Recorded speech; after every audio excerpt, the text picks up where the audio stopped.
This time, I'll be getting my head smashed in with a bottle from a drunken guy on steroids. Yeah! My wife tells me I have ADD. You know what I say, right, Mike? Yeah. Beep, beep, yeah. Beep, beep, yeah. Be more interesting. Welcome to Three People Like This.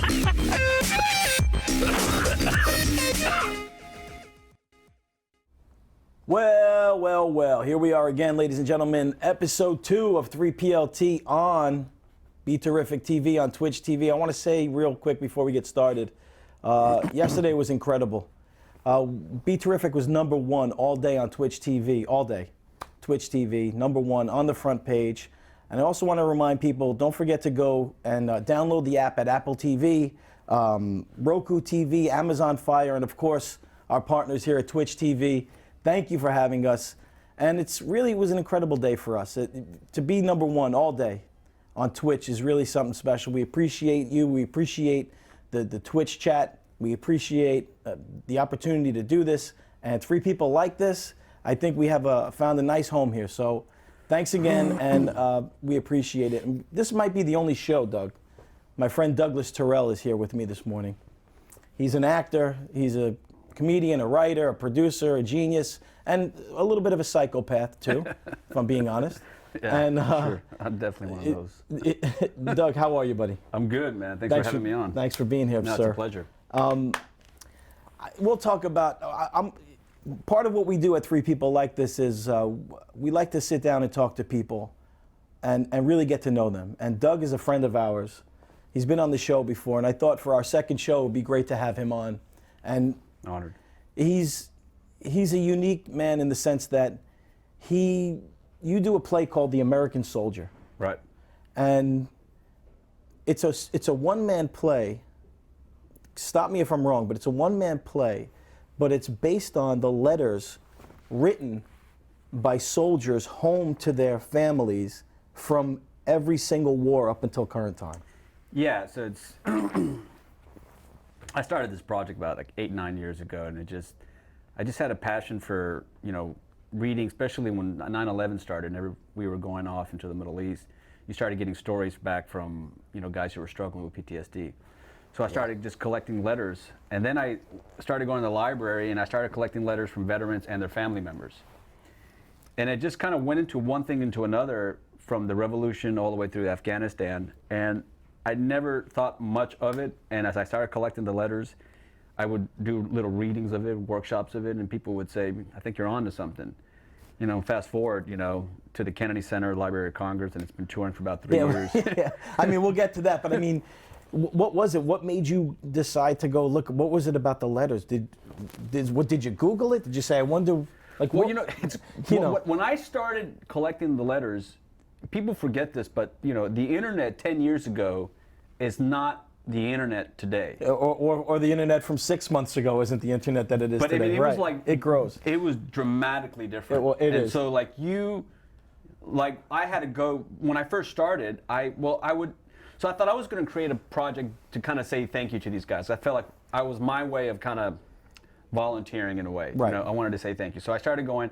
So I started collecting, going to the library and looking up letters from the Revolution. And the play was going to be based on the Revolution. I was going to remind people what the American Revolution was about, what veterans went through. And then when you go to the New York Public Library, there are literally books and columns of like just nothing but collections of letters from every war, from race to gender to Really? It's like a drop in the ocean. It's an abyss. That's interesting. So they specifically have a spot that they save all the letters from all the wars. Yeah, people are kind of like nuts, like me, Yeah. collect this stuff, and Yeah. they're historians, and they put them in books, and they're fascinating to read about. I remember reading about when I was doing the Revolution, some guy going, and what's fascinating is you forget how the literacy in the men was really bad in the Revolution, right? Right. Guys could barely.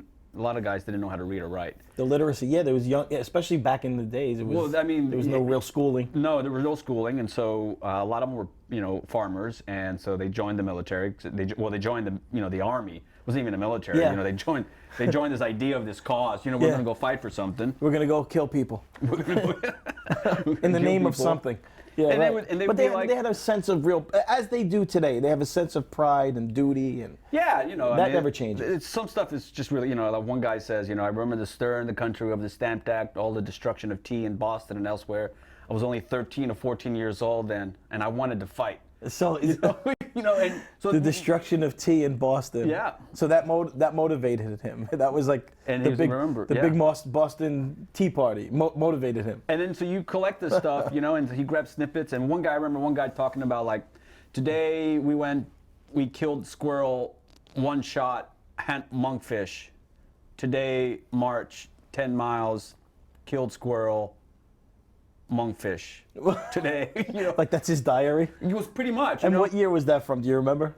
17, way back. Yeah, 1760, Yeah, 1750. yeah. I mean, this stuff it's fascinating. Yeah. And so so what I would do is I would take bits that I liked. Because obviously no one would want to come to the theater and watch me talk about monkfish. Maybe, yeah. But Yeah. if you were a farmer of monkfish, that would be interesting. Yeah, of course. But you gravitated towards an incredibly unique idea that you would take one from each war. Right? Well, people's feedback started shaping me that way, and so then after I got tired of the Revolution. I mean, you just like I got tired of the revolution. there wasn't much there, and then I always knew from the very beginning that I didn't want to talk about like people we knew about, like George Washington or some of the founding fathers. Yeah. I knew that right off the bat, and there's plenty of stuff on those guys. Sure. And they're amazing. But I knew I always wanted to talk about the grunts, the infantrymen, and Yeah. what their lives were like. Yeah. And so then after the Revolution, I went to Ole Miss, and so I'm kind went of to Ole Miss? I know the Civil War college? really well. Yeah, University of Mississippi. Okay. Called yeah. Ole Miss. Ole Miss. Yeah, our mascot was Old Reb. What's old what? Old Reb. Old Reb. Yeah, The not rebel. the most PC of all mascots. The running rebel. Yeah. It's been changed since I left college, but I mean, when I got there, our school flag was Dixie. Okay. I mean, our school song was Dixie, and our school flag was the Confederate flag. See, people seem to frown upon that nowadays. Yeah, no, I think right now, it'd be hard to recruit people. Yeah, the with good a athletes, Confederate. with a Confederate flag. You especially- recruit people, but they just might not have teeth. Well, yeah, or be able to run well. I mean, But I like to go to this here school with the rebels. Where I sign up to be a rebel.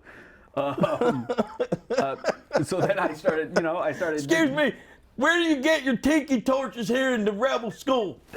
I says there's a 4 tiki torch allowance. Oh, I'm sorry. Believe it Go or ahead. not, Ole Miss is like really, it's very literate. I mean, it's one. It's Oh, I'm just kidding. No, of I mean, course. like, no, but people really like. Yeah. William Faulkner graduated from there, went there. John Grisham was my commencement speaker. Man, That's a nice. That's a nice. They should put you on the promotional stuff materials. Why? I'm Douglas Tyrell, and Old Miss is very literate. You would have Well, you would have flocks of people coming in. Think about how that would elevate our football team. Yeah, we don't want literate. We want good football players. Well, that's why the Confederate flag disappeared. I mean, at the end of the day, you're like, You better believe it, man. Yeah. it's going to be hard to recruit the right people when your school flag is That's right. it's the We Confederate want flag. good football players, guys with 17 apostrophes in their name. Yeah, exactly. That's what you want. The more apostrophes, the higher the draft pick. So, But go ahead. No, so then I started. I digress. Yeah. I've been on this interview before, and it's like a house full of clown doors. You just don't know which one you're going to go With to. TJ Stone, is that what you said? Open this. Whoa. Yeah, we don't know where we're gonna go. Where we're gonna go. So We you already just- broke out 3 different characters. Three All right, different characters. Well, but it's good. But that's what I love about you, because you bring it out in me. Yeah, you know? yeah. I bring out the best in you. You do. I do. I guess the best of something. I don't know what. Yeah. But yeah. So you went to Ole Miss, but you weren't really an actor in college, right? Well, no, I was. In high school. In high school, I was Prior not. to college, No, you weren't yeah. really an actor growing up. You were an athlete. No, I was an athlete. I played sports, and I laughed because I just volunteered and I kind of coached some of the high school, Hoboken High School, some of the theater kids. Okay. Here in And I- Hoboken, New Jersey, ladies and gentlemen. Hoboken, that's where my kids were born. It's become my home now, and You like Hoboken? I love it, man. Yeah. I really love it. But it's funny because when I was in high school, so we had to always see the school plays. So a lot of times they were doing right after football practice or right after lunch. I would literally go in the theater and I was like, this is nap time. And go use the theater to sleep. I would sleep through the whole thing. And then I would have friends who were in the theater production, like, did you watch me in Merry Wives of Windsor? I go, you were amazing. Yeah, you were incredible. Crazy. The way you said the things and did the stuff was incredible. But I wasn't in that. It was Julius Caesar. Oh, that one too. Oh, because I got it. I thought it was. Yeah. You were just lying through No, your I'm teeth. lying. I Just didn't lie. lying so you could take a nap in the auditorium. And then, like what we were talking earlier before we got on air, all problems start with females. Fell in love with a girl, I wanted to impress her, and I thought acting was the way to do it. Yeah. All problems start with females. Yeah. Well, I'll let you say that. I heard somebody say it somewhere. I don't know where. Yeah. But And so that's not got it. But that's where we get into trouble. Yeah. We call it trouble, but that's where things get confusing. Let's put it that way. So I went to Ole When you Miss, first fall in love, it was a little confusing. That's how, like, I started. That's why I knew the Civil War so well. So I started collecting a lot more letters from the Civil War, and then I started reading the stuff to them, and then people were just like, "Man, that's really powerful." And then as you know, our involvement in the Middle East was going on. I started to, say, "Oh, I'm going to research Vietnam, and I'm going to research Afghanistan, I'm going to research Iraq," and then it just blew up from there. To be honest with you. So you just had a natural interest in it, and so I did. those two things converged. You started acting as a result of falling in love. Yes. Could we call it falling in love? Oh, I was already in love. You were already in love. I was mad. And over she was an heels. actress? No. She was not an actress. So what is it that led you into acting? How did those two things converge? I wasn't playing college football, so Okay. I thought, I know what I'm gonna do. I'm gonna become famous. You're going to become famous. I'm gonna become famous, and then I'll get her love back, and all right will be well in the world. That is such a typical male, insane way to think. Yeah. A college guy who thinks I'm gonna get famous and that's gonna make her love me again. Yeah, exactly. Yeah. Little did I know that she fell in love and got married to the guy who she dated in college. So it didn't work out really well. Was for he me. an actor? No, he wasn't. So you weren't her type anyway. No, exactly. right, Yeah. Exactly. What was the first thing you did acting wise? I was an alligator. Really? I swear to God. And that was last week. Yeah. I was an alligator in a commercial. So I'm sitting in class, and I never forget his name. College or high school? College. College. It was my freshman year, and this guy goes, his name is Marcus Wiley. He goes, "Hey, dude," he was talking about, he was going to go audition for a class and for a school play, and so I said, instinctively, my ego said, "There's your thing," and I said, "Is that open auditions?" He goes, "Yeah, it's right after class. You just got to go down there." So I go down there, and it's for a school play, and she says, "Okay, well," the director goes, "Can you be an animal?" And I remember just watching. I had just a couple months ago gone gator hunting with my boys from Texas. So for some reason I had an alligator in my head. So I started acting like an alligator. And I don't even know what I did. I started flopping on the floor going, snapping my mouth. she loved it. She freaking loved it. She right away cast me, and then one thing led to another. She goes, you know, if you do the next play, I'll be willing to give you a theater scholarship. And that was it, man. And then, like as they say, So they gave you a theater scholarship. and then the bug hit me, man. I was done. Did you take any acting lessons? Did you go to acting classes in college? Or Well, there I mean, once I time was for in that? college, yeah, I had a major in theater. So but I'm talking about outside, but I guess it's the same thing. I was trying to get to this. I just had a natural ability to BS. Crazy acting. I took an acting class with a friend of mine, Bobby, and they had these acting exercises where you would just have to sit in a circle and scream. And then scream again, and now scream louder, now scream low. Did you pay for that acting lesson? Yeah. I did one, and then we never went back. But we had the funnest time because I thought, these people are crazy. I'm not. Were there exercises like No, but that? I can tell you It's about scene study, right? I can tell you about a crazy acting class that I took Okay. in New York. All right. And so, you know, I'm coming to New York now. You know, I'm in. You leave college, you're coming to New York. Well, I kind of bounce around. I get a.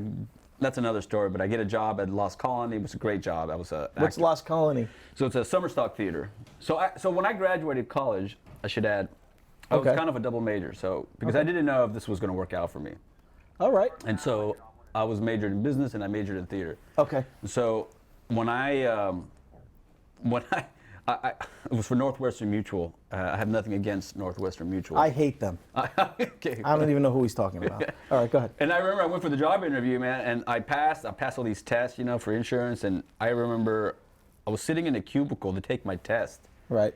And I had auditioned for this. So at the end of every summer, at the end of every school year, you audition for all these summer stock theaters, and you get cast. And that's what you do in the summer when you're in college as an Right. actor. You do college, you do your school year in college, and then the summer you do Little summer stock. Little summer stock. Summer stock is essentially plays Basically plays with a bunch of young actors getting high and at drinking a lot of places alcohol. where people can come and watch them cheap Yeah, plays. they're like small towns all over Okay. America, you Right. know. And Okay. mine was in Cape Hatteras, North Carolina, All right. out in up in the islands, and it's beautiful. Yeah. It's beautiful. And so I remember sitting there and I was thinking, so I can either start making real money, Right. like real money, Yeah.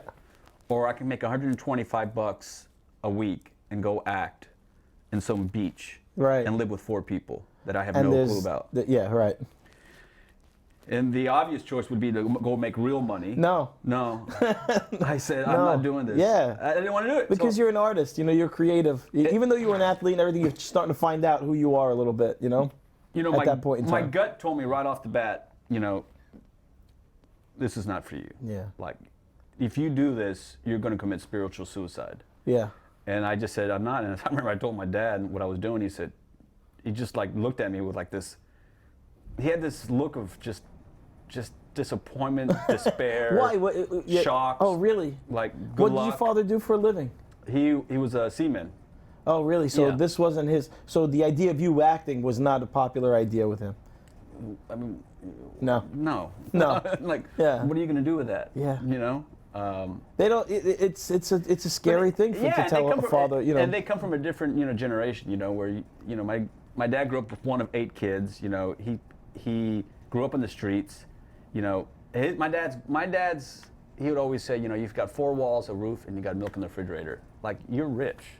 Yeah. Like, you know. Life was different. Life was different, you know. Yeah. So for him, that was Appreciate this, That was the goal. essentially. Yeah. That was the goal. And then for me to say, well, I don't think I'm going to try that goal. I'm going to go do something even worse. I'm going to go be an actor. But you know what, man? It's a lesson to be learned. But you found it at a young age. You are who you are. You know. Yeah. People, you're gonna be who you are. So you said spiritual suicide. It happens to everybody. You find out sometimes that you don't go against the universe. Let the universe take you. And it was great, where right? it wants 'Cause to. So I get there, get in my car, I drive from Houston to North Carolina. Yeah. It was the greatest, it's one of the most happiest moments of my life. We had these apartments on the beach. How old am I? 24, 25. I'm living with 3 guys. I was a dancer as well. A dancer. I got cast as a dancer. There's 65 jokes in my head right now, but go ahead. I got cast as a dancer. Were you a male stripper? The main reason why is because what did you do dancing? well, when I was at Ole Miss, I can't picture you dancing. I was. Bro. I got. Can you do a little something for us? No, real quick, I can't do please? anything, and I wouldn't dare. Can you do a little two-step? No. What did you do? I can two-step. What though. did you dance in? So the thing is, there video footage? there's no. Can I bribe thank you God with it? There's no video I would footage. love to see you dancing. No, and I would burn it. I would break it. I would break in and I would take you down. I mean, you're the American soldier, brother. I know, man. You know what I mean? You're the guy who came and watched to do it. We got to get to that, man. The American Soldier is incredible. Is there a website? The American Soldier? Yeah, the American Soldier Solo Show. All right, look, .com. the American Soldier Solo Show.com. I want to get that out there, but we're going to talk about it in a minute. But go ahead, brother. I didn't want to interrupt you. No, but it's just the idea of you dancing. See, we're going into one of those places. So we're going into the TJ. We're opening a door. We got to close that door. So what happened was, because I was kind of green as an actor at Ole Miss. Yeah. I had zero training. Yeah. I mean, zero. A lot of the kids who I was in school with, they've been training already. Like, they've been training since. I mean, they've always been actors. Yeah. So they knew how to breathe. They knew literature. They knew monologues. I was like, dude, I was wild, dude. I was crazy. But I did one play, and it was Eugene O'Neill. It was a play about anger, and it went really well. And that was like my first. People were like, holy. What was the name of the play? The Rope. The Rope. Were you the lead in the play? I was the lead. And what was the guy's And it name? was, Bob? No, I think it was the lead character's name was Luke. I know a lot about theatrical literature, ladies and gentlemen. I think it was Bob. Bob. I would be think a he's cool mistaken. Name. Yeah. Bob from The Rope. So after that play, and I got cast in that play because I wasn't getting cast in any good parts. Yeah. So my Cindy Gold, I'll never forget her. She kind of basically, I don't know what she did. She either paid the directors, like, if you cast him, I'll give you money, like, just cast him. Really? And so they casted me in this. It was a one-act play. It's a short play, and I knocked it out of the park. And it was the first time that someone put me in a play that talked about. It was kind of like the American Soldier, right? It was this guy who had a lot of anger, and he was really frustrated, and he was intense, and they were like, wow. So she said, you should go audition.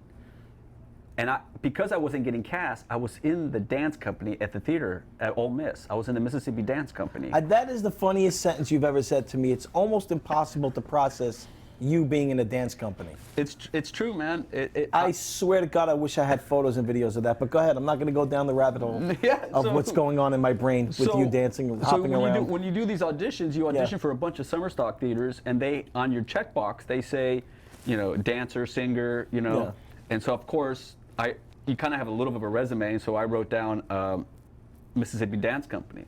So Lost Colony, they cast me as a dancer actor. Now, I was in shape in college. I was always in shape, and I couldn't count with a lick. Counting is with your feet. I was horrific, man. I mean, and I've got a funny story about that. And I mean, people will go here, I go there, people go there, I go here. Yeah, that's what I mean. It's crazy. And so I get this job at the Lost Colony in North Carolina, and I'm basically dancing. I'm like, there's only me, another straight guy, 2 gay guys, and that's it, girls. And I'm acting and dancing for $125 a week with all these girls for 4 months, and it was like heaven. You loved it. I mean, we had and the dance company we had Mondays, and we had 2 days off a week, so we performed 6 shows, and I had to look at you. Because as a dancer, I was one of I'm never gonna let that sentence just sit there as a dancer. So the play was based on it was one of the first settlements that came to America. It's called the Lost Colony, and there's history about it. And they got no one knows what happened to them. They either starved to death or they got slaughtered by the Spaniards or the Indians even. Right. So no one knows. Before Jamestown, right before Charleston, this is like in the I guess 1560s or whatever, and. So I played a Native American, blue-eyed white Native American. So I had to paint myself, and I had to wear like a tutu with a squirrel tail, like like a squaw, Yeah, you were a blue-eyed, white, dancing But Indian. Is that what you're trying to tell me? I was so in shape Yeah. that they always put me in the center because I was the only guy that kind of was one of the few guys that had I was shredded, right? So they would put me in the center. So I was getting all this press, like from Lost Colony press, and it was funny. It's hysterical because you're a white guy. You're a white football player playing an Indian with blue eyes. How did you do the lines? Like, bro, there's British people here, bro. And we're Indians, and they're trying to take our stuff, bro. We're not gonna have it, man. Well, I had no lines as the Indian, but so then what you would do? I had no lines as the Indian. Of course not. But then why would they give you lines? I was the understudy, and it goes. I was always a very prepared guy, and I think the one thing my DNA was always that whatever opportunity I got, I would squeeze the life out of it. And so once I was cast, they said I was the understudy to be the sentinel. It was a role, so everybody had an understudy role. And so right away, man, I learned my lines and I worked on it, never knowing that I was going to go on. And one day, the stage manager comes in and says, "You have to go on tonight. The sentinel is sick." And I went on, dude, and I knocked it out of the park. And that was the first time. That was the first time I really acted in front of a full, real audience, paid audience. Were you terrified? I wasn't, man. I wasn't because I think fear goes away when you prepare. That's the thing, man. That fight or flight I talk about all the time. If you're prepared, but it's a fight. It's a battle. I remember when I did the role. I remember I would watch the guy and the way he delivered the lines. They weren't right. He was taking a pause in the wrong spot, and my instinct, I was like, why is he pausing there? Yeah, you can learn. You can learn by watching and seeing what you would do different. Yeah, right. And then I did this. I always took crazy risks, and so when I did the role, he got really sick. He got like pneumonia or something. So I did it for almost a week, and it was going so well that I started getting cast in some of the other So within the show, they would have other productions, so they have Shakespeare productions. So everybody wanted to cast me. I was in real good shape. They loved what I was doing with the Sentinel, so that we want to use him for all kinds of different stuff. But I remember he was taking this pause, and there was a bit where basically somebody becomes a turncoat in the play, And so I did this thing where I acted like I would act. Who would backstab me, and I go. And everybody was like, You spit on the guy. yeah, I spit on him. I was like, Where'd you hit him? I did. Oh, I would just always hit the floor. But it was so, people were like, what is he doing? Yeah. You can't spit on stage. I just did. And I would do it. And I remember, man, one guy goes, dude, I love that. That's powerful. Yeah. It's powerful. Because I acted like, if you stab me in the back, I would spit on you. I'm coming for you. I'm coming for you. I'm coming for you. I'm coming for you. And of course, everybody was like, you can't do that. You can't do that. And the director was like, as long as you don't spit on them, I don't care. Doug, and so what? When do you get to New York? How far after that? Do you leave college? Do you graduate? Yeah, I graduate. I finished that contract, and I come to Houston, where I'm from, and I give it a shot. Congratulations, Houston Astros fan. Yeah. World Series champs, ladies and gentlemen. Finally. World Series champs. Michael Artist, Houston Astros are the World Series champs, and Douglas is a huge Astros fan. And we are no longer Choke City. We are Champ City. All right. Champ City. The king of content just walked by, Michael Artist. He could do 17 hours in his sleep. You're doing great. Don't forget to say hello to the chat room and check them out. Technoblaze said hello before you. Hi, Technoblaze.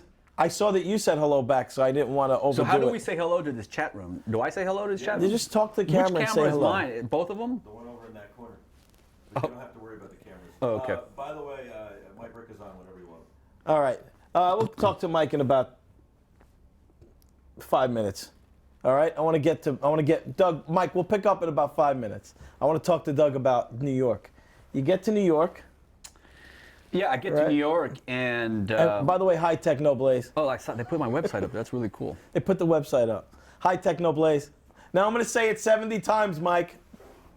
All right, go ahead. Yeah, no, I mean, I go to Houston and I just it just, it's a small town when it comes to acting wise. You know, you're limited. What you So can do. before you went to New York, you went back to Houston. And Yeah, I went to Houston, and I met my girlfriend, which is my wife now, and she wanted to go to grad school, and I was kind of I felt trapped as an actor, and it's a tough thing to do, you know, because I always tell young actors, you know, when you choose to become an actor, you're really going by yourself, and make sure you do it because you love it, because, you know, I'm out of college already. It's been 4 years. I've been almost 2 years. It's been 2 years since I'm out of college. I'm not making any real money. I'm waiting tables. All my friends are starting to make real money. They're doing real things. They're buying a house. They're going on vacations. Yeah. You know. Living a life. They're living a life, you know, and you're like waiting tables, doing free theater. Yeah. And it can feel like an abyss by yourself, man. You're whistling in the dark, thinking, maybe my dad's look was a clue. You know, maybe when he just tilted his head at me and said, "Why?" It's not working out. It's not working out. Yeah, and but what do you do? Do you go through the motions? You get an agent? Yeah, so you do the actor thing. You know, you start sending your stuff off. Like back then, you would literally write a letter, you know, and put your headshot, black and white headshot, black and white headshot. Yeah. You stick it in a little 8x10 envelope. And hopefully hope for the best. Hope for the best. And what was the first real gig you had? The first real gig was I did a lot of industrials. Oh, like in-house, like corporate videos and stuff like that? I did a lot of Texaco stuff. Really, Texaco? Like you could probably find some stuff. Because you're a Texas boy. Well, I don't know. I'm fluent in Spanish. Right. My mom is Colombian. My father, who recently passed, he was Argentinian. Man, I'm sorry to hear that, man. It's okay. Thank you. But, crazy. But he was Argentinian. She's Colombian. Yeah. So you just look like a white guy. Yeah, I just look like a you white guy. Like a white guy. Like, did they come from the Jewish part of? I'm incognito. Incognito, the Jewish part of Venezuela. Yeah. No, my dad was Jewish. Yeah. I used to always say, you know, my dad was not only poor, but cheap and Jewish. Yeah. So. It was not good. He was a confused fella. What's wrong with your shoes? They're fine, but my toes are sticking out. Oh no! Did you really? None. They look good to me, man. So you used to do a lot of industrials. Yeah. And let's stop it here. Look, can we get Mike on the phone? I want to see if Mike has something to say about this, Rory. If we can. We're live here on the Be Terrific TV, Three People Like This, with Douglas Tyrell here in studio. Mike Ricca is on the line, I think. Hey, buddy. Hey, my man. Can you hear him? I can. Yeah. Hey. What's going on, Mr. Ricca? Oh, I was just in the middle of a bundle quote. A bundle quote? Yeah, home and auto. I'm going to save this guy a ton of money. Mike's working insurance in the daytime up in upstate New York. Oh, is it really? Yeah. It's a manufactured home, like it was a barn, but then he converted it into like a real home with plumbing. So now we can write the policy as if it were a real home. That's fantastic. Do you or your customer have a question for Douglas Tyrell? Your customer. I know that Bill Haberly, my client. No, he is a method farmer. He's a method farmer. That's intense. I know. Yeah, he's definitely a Meisner school of farming. Yeah, Meisner people, I mean, I don't know how they are in the farming world, but I can tell you in the acting world, whenever I meet an actor because I'm Meisner, I'm like, I squinch my butt cheeks and prepare for something really interesting. Is he pretentious, Mike? Is that what you're trying to say, or do we think Meisner is the best of all farming techniques? He lost me on the clenched butt cheeks. Yeah, well, he's from Texas. You know how that is. So I mean, so when I was in audition I think that's the main difference between the stand-up comic and the actor. We don't generally clench our butt cheeks. Yeah, you open them. Look, today's T-shirt is Gene Dunn Shotokan Karate. Gene Dunn Shotokan Karate is today's T-shirt. I left it open for you, Mike. Listen, I'm only on the show for like 8 minutes, so I appreciate you doing a 3-minute plug in the middle of my 8-minute segment. I appreciate it. It's Gene Dunn Shotokan Karate. If I didn't, it's not a plug. It's an homage. Hey, while I have you on the phone, any other homages you want to?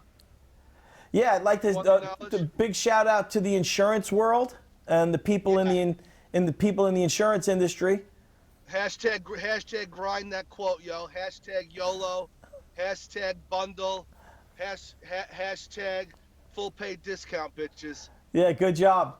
We're proud of you. Sorry, I used the A meth farmer. Somebody. Meth farmer. They want to know if the Twitch chat. Not a crystal meth farmer. Sorry, Method Arpod 77. He's not a meth farmer. Not a meth farmer. No. Hey, Mike. So, what do yeah. you think of my man Douglas Tyrell? We didn't even get to the fact that he's the American soldier yet, but I think you know a little. As long as you keep booking guests that are vastly more talented than you, we're gonna have a great show going forward. That's the idea. Very well said.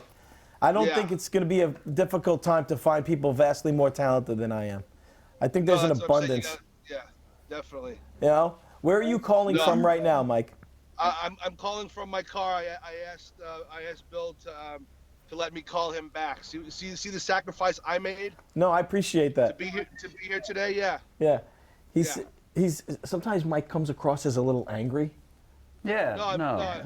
No, but it's good. It's who he is. And Yeah. we like that. So you said I would be on at 11, and then I get a call in the middle of a bundle quote, and I got to drop the $12 commission, and run out to my car in the parking lot, and Hey, it's fluid, Mike. and talk to you and have you interrupt me, but I should be thrilled about all that. Mike, it's fluid. Live TV is fluid. I should be thrilled that I am a guest, a call-in guest on my own show. I should be thrilled. I know. You said that yesterday, man. You rework the joke a little bit. Just if buddy. if you have a couple minutes, rework the joke. Thanks. If you could. I'm just going to do 2 hours live like it's nothing, and you can get angry about selling insurance and calling in. What I'm just trying to give you the narrative you're looking for. Probably a Volvo. PMO 83 says you're probably in a Volvo. Is that right? No. No. I'm not that white. You know that. What kind of car are you in, Mike? Yeah, what kind of car are you in? I'm in a beautiful Nissan Altima. Nissan. Now, how do you say it? Altima or Altima? Altima. Altima. Nice. I say Altima. Is that a 4-door or 2-door? That's a 4-door sedan. That's a 4-door sedan. He got a little. You sound a little proud. You sounded proud when you said that's a 4-door sedan. It's a sedan. Yeah. I mean, that's like he's riding in luxury right now. He's chilling like a villain. 4-door midnight edition, somewhat. What? 4-door midnight edition.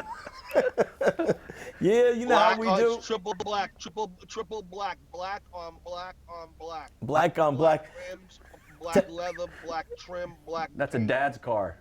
Technoblaze says black on black. Technoblaze says that's a dad car.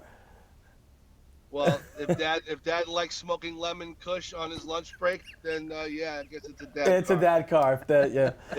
If dad is smoking blueberry kush blunts, at 10 in the morning in a parking lot, then yeah, it's a dad car.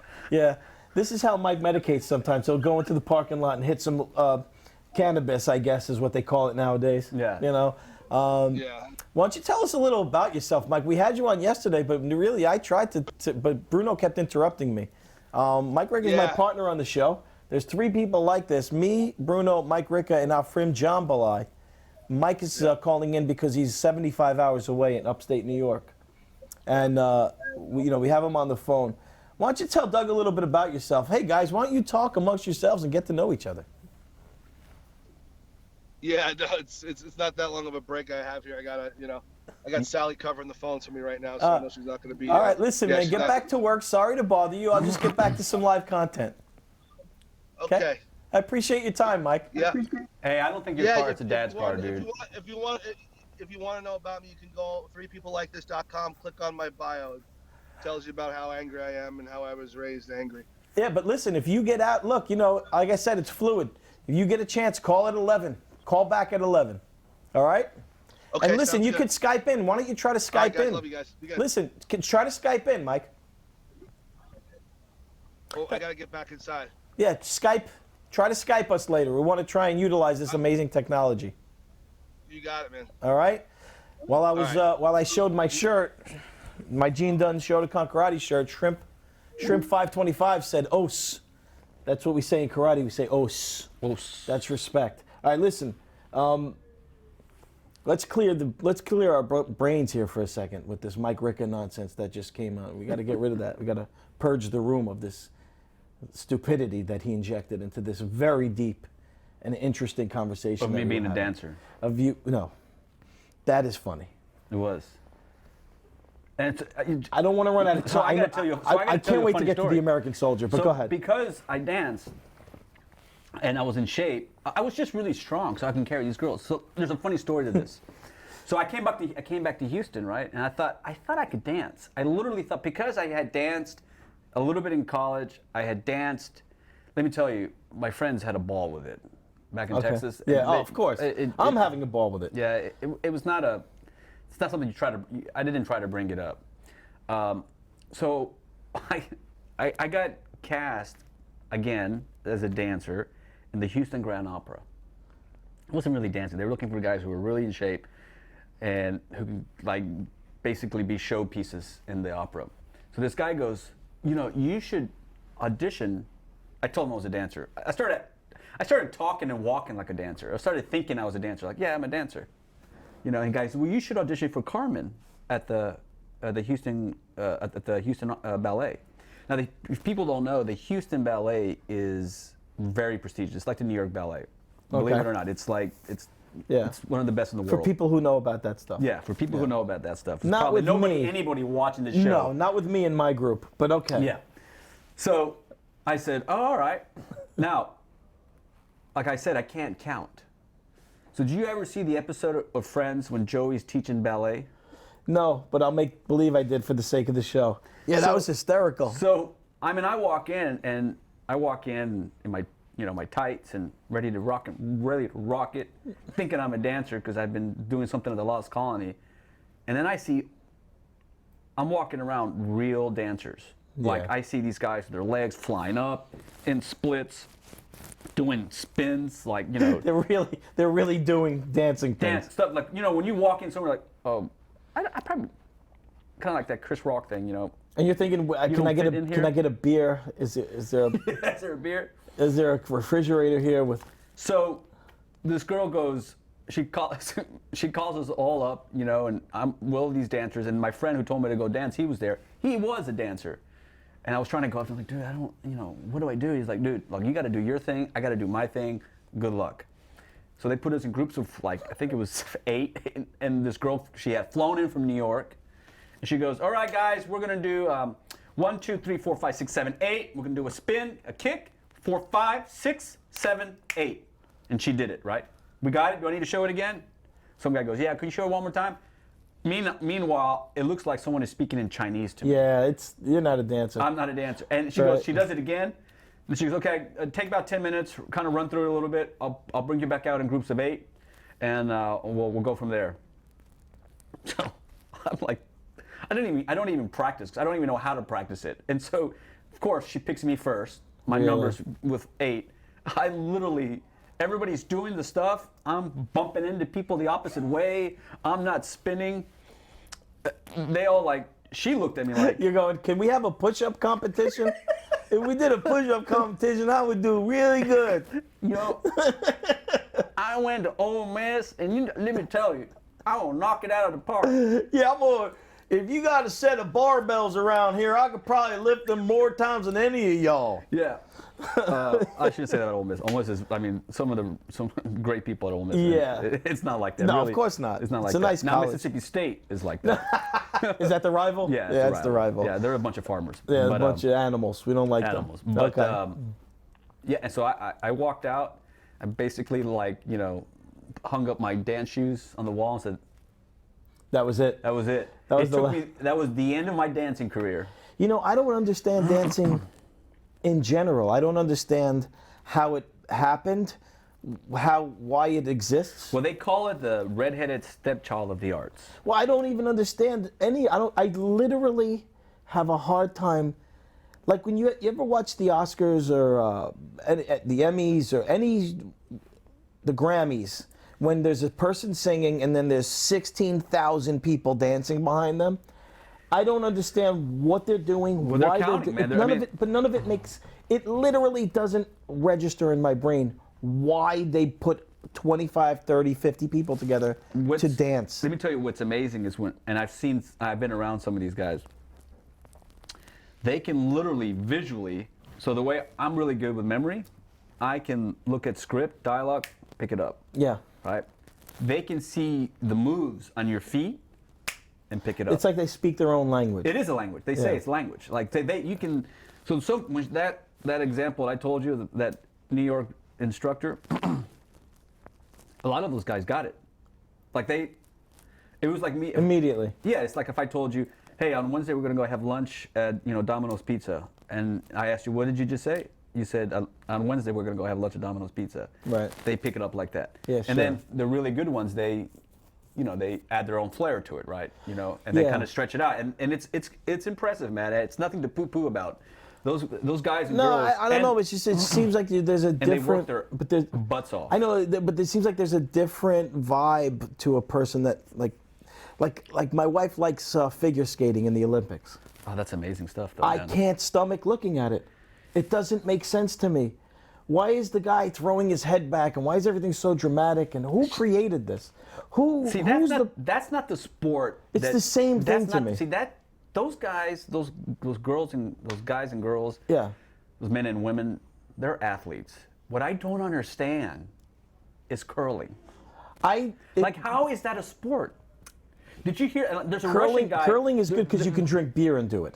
Yeah, but hey, Mike went and did curling last week. But it's not an Olympic sport. I guess it is. It's not. Well, it is. Well, it is. But you don't want it to be. Well, I mean, that's how I feel about figure skating. It is. So me and you can put on the curling outfit, and we can kind of maybe fake it. Fake it a little bit. I don't know. They look like they've been doing it for a while.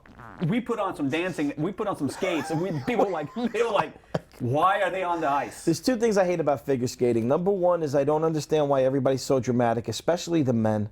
It just doesn't make sense. Like throwing your head back and I don't even know why. What's going on? I'm okay with it. To me, number one, it's curling. But number two is there's always like an effeminate announcer who's like, and like everything that goes slightly wrong is the biggest destructive tragedy that ever happened. Because they're about to do the triple flip. Here comes the Lutz. And all she has to do is, oh, that's a disaster. Her hand was 3 inches above her head, and that's going to be a deduction. And I just want to throw a brick through the TV. But that's why. Like, what are you saying? Look, one of my old friends are on the Olympic curling team for Scotland. Well, Scotland invented curling, and they're nowhere even in the top, anywhere in the top bracket of medals. Are they not? For curling? No. Listen, I'm proud of your friend. I like curling 1,000 times better than figure skating. No way. Because there's no guy going, oh no, the curling thing is outside of the circle. It's on the red part. Oh no, it's on the white part. This is a disaster. Curling should be a weekend. Excuse me. No, I haven't seen this. I haven't seen the stills of the skaters' faces when spinning. The inertia on their face. No. But am I the only one who hates the announcers who goes, oh no, that's a disaster. They worked 4 years and the blade hit the ice at a 42-degree angle. Curling? I mean, if you watch curling, when they let go of the rock. But there's a technique to it. Hard! And some guy's just grabbing a broom.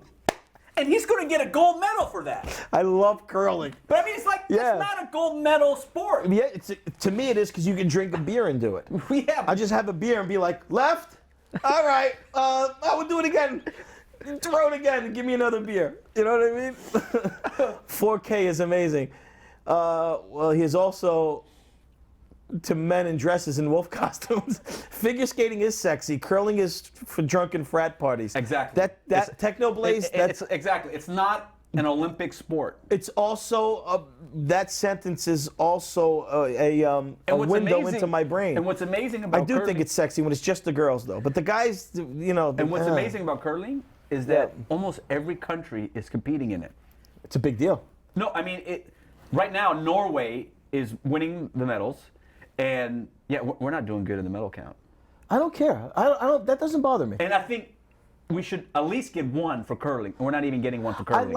I like when America doesn't doesn't dominate in the Olympics in a sense, because I don't know what it is. It's like, all right, enough pressure on us. We don't always have to be the ones that win everything. You know what I mean? It's nice. How about the girl who threw up? What's her name? Michaela Schifrin, I think her name is. She vomited like profusely before her slalom run. Nervous. And she was, you could see she's like 22, 23 years old. She won the Olympics at 18. She won a gold. Yeah, and then, again, the announcers annoy the living hell out of me. Yeah, but she's a downhill skier, though. After she had a run that her first run was it didn't go so well. The announcer was like in her face with a microphone. Oh, dude. And I understand you just threw up 48 seconds ago before losing the race. What's going through your mind? You know, I just vomited and I lost the race. What's going through my mind? I have so much respect for those Olympic athletes, dude, because they have to be. It's too much pressure. They have to be perfect. Exactly. I mean, not even. That's what bothers me. I was watching the other day, and I saw the men's downhill, and this guy, he slithered just a little bit on the end, right, like 10 feet before the line, and he was in second place. He was about to get a silver medal, and That's what I mean. And the next guy comes down, he doesn't do that, and that silver went to bronze. Yep. And then another guy beat him by an eighth of a second, Yep. 10th, Yep. and he went, because of that little mess up, 10 feet out of the finish line, he didn't get a medal. It's crazy. And it's Same like, thing happened. You can't even be like, if people were watching this as a sport, they were pretty good. Yeah. Yeah, I'll watch them again. Yeah. The Olympics, they were pretty good. You're done. World You're famous, finished. never heard of you. Never heard of you. World famous, never heard Never of you. heard of you. Never. There's a girl who won I think it was the giant slalom. She borrowed that girl's skis, Schifrin skis. And by the way, our pod said South Korea had a costume fail. She had problems keeping her top on. I think it was France. The figure skater, her strap came off. Yes. And they talked about it like it was a tragedy again, like it was like almost like, you know, like a hurricane hit a beach and wiped out everybody. Oh no, the strap is loose. Oh no, this is devastating. This is going to be a deduction. I did see the Norwegian pants for the curling team. That is something to look at. Now that just makes it better, Technoblaze. What's that? I mean, you got to look. I mean, I wish they could pop up a screenshot of who? Someone should put a screenshot of the Norway curling team's outfit. Oh yeah? What is it? I don't know what it is. Okay. But it should come up. With the advent of Whoever technology, designed it was I'm able to access. I think it was designed to distract the American team. Oh wow! I mean, it is something to. It is definitely something to look at. Okay. Even my son, who's 8 years old, goes, "Dad, what's wrong with their pants?" Let's see the Norwegian teams. See, I have what they refer to as a smartphone. Yeah. You can access the internet on it, so I'm going to do that now. The Norwegian. This is like Norwegian. What is it? Curling. Curling. I mean, I'm all into the Olympics, man. I watch that stuff like. Oh no. It was supposed to be a triple. It's only a double. That's devastating. That is a disaster. Tomorrow in tag team sprint cross country skiing. Oh, hi, Johnny. Janice Skew. Something popped on the screen. Is that going to be the Norwegians? Maybe. Your boy. Thank you. The commentary at the Olympics is the worst. Katie Couric spent the entire. Oh, look at that. Those pants. Oh wow, it looks like you know what it looks like? Twister. I don't know. Twister. It looks like a twister. I mean, how is that an Olympic outfit and how is that an Olympic sport? It's like none of it makes any sense to me. Well, look what your boy says. Your boy. I'm not going to try to read the whole name, but it's your boy. Your boy at your boy. The commentary at the Olympics is the worst. Katie Couric spent the entire opening ceremony making horrible jokes and plugging her own upcoming pieces. Completely ruined it for me. Yeah, I don't like the commentary, man. I think the commentary. I don't know if I haven't seen that, but the way the announcers nitpick. But I guess that's. Well, that's their job. That's indicative of how the judges are looking at it. I despise the figure skating and the announcers. I just can't stomach them. I don't pay too much attention to them. I mean, her hand slipped a little bit. That's going to be a deduction. That's devastating. That's devastating, Jem. Yeah. Oh, is it? Yeah. Is it devastating? You know, I just went skiing and Shut up. Sorry. Let me tell you, man, skiing is it's such a hard sport. Oh, you did some skiing. I did some skiing. I went up to Lake Placid. How'd it go? Okay. I mean, I'm an advanced skier. I'm not an expert. I'm an advanced. I blew my calf out. Blew your calf out. So it's Dangerous sport, right? Yeah, you can it's- hit a tree, from what I understand. So the Lake Placid That's used what to they be tell the me. 1980. It used to be it was where the 80 Olympics yeah, were. they had the Olympics there. 80. So you can I was, ski I remember part that. of the men's and women's downhill. That's right. And every once in a while, you kind of, as I tell people, you smell the kind of speed that those guys are going at. Because you come around a turn or something and you just pick it up, you're like, oh my God, this Yeah, is fast. They're flying, right? They are. How fast are they going? They're do you going think? easily 80, 90 miles. 80? I think they're going around 70 to 80 miles an hour. Oh my God. Curling is really difficult to do well and is a great work. Thank you, Artfully Imagined. And you can drink beer while doing it. Not a great workout. You could. But They what- did it the other day. but what I They don't went and understand did is- curling. Mike I don't had a understand. show that they went and did curling. What I don't They understand went is live. a Russian just got busted for doping in curling. I swear to God.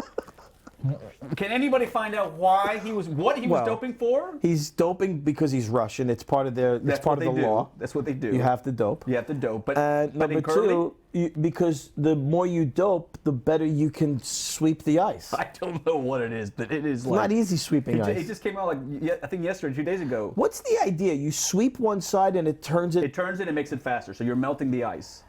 Well, listen, that's probably because it's a Winter Olympics and they have to invent stuff. At No, a certain but- point, they ran out of sports. I but mean, go- it's the winter. But going back to the skiing, it is really. I mean, like I have so 80, much. 90 miles an hour. I think they're going like someone should look it up. It's definitely 70 to 80 miles an hour. I wonder how fast. Can somebody look up how fast Olympic skiers go? Or like what? Like on a Super G? Super G, or downhill. By the way, this is also the time of year when I act like I know what a Super G is. Super G is a mix between the downhill and I believe the slalom. Well, my wife does the same thing. We're watching the snowboarders. Yeah. And It's crazy what they do, watching man. the half pipe, and my wife is mad because she goes, they didn't give the American enough credit for. She did 3 turns, and the other one only did 2. And I go, we're talking about snowboarding in a half pipe now. Like, you know how many turns? Like, this is the time of year where everybody becomes an expert in all the sports. Yeah. Like curling. Yeah. Should we talk about the American soldier? No. No. Not yet. I'm having way too much fun talking to you about this. We got, it's 11 o'clock. All right? Good kids. Huh? You like my kids? There's my so boys. Look Look at these little animals. I fell skiing.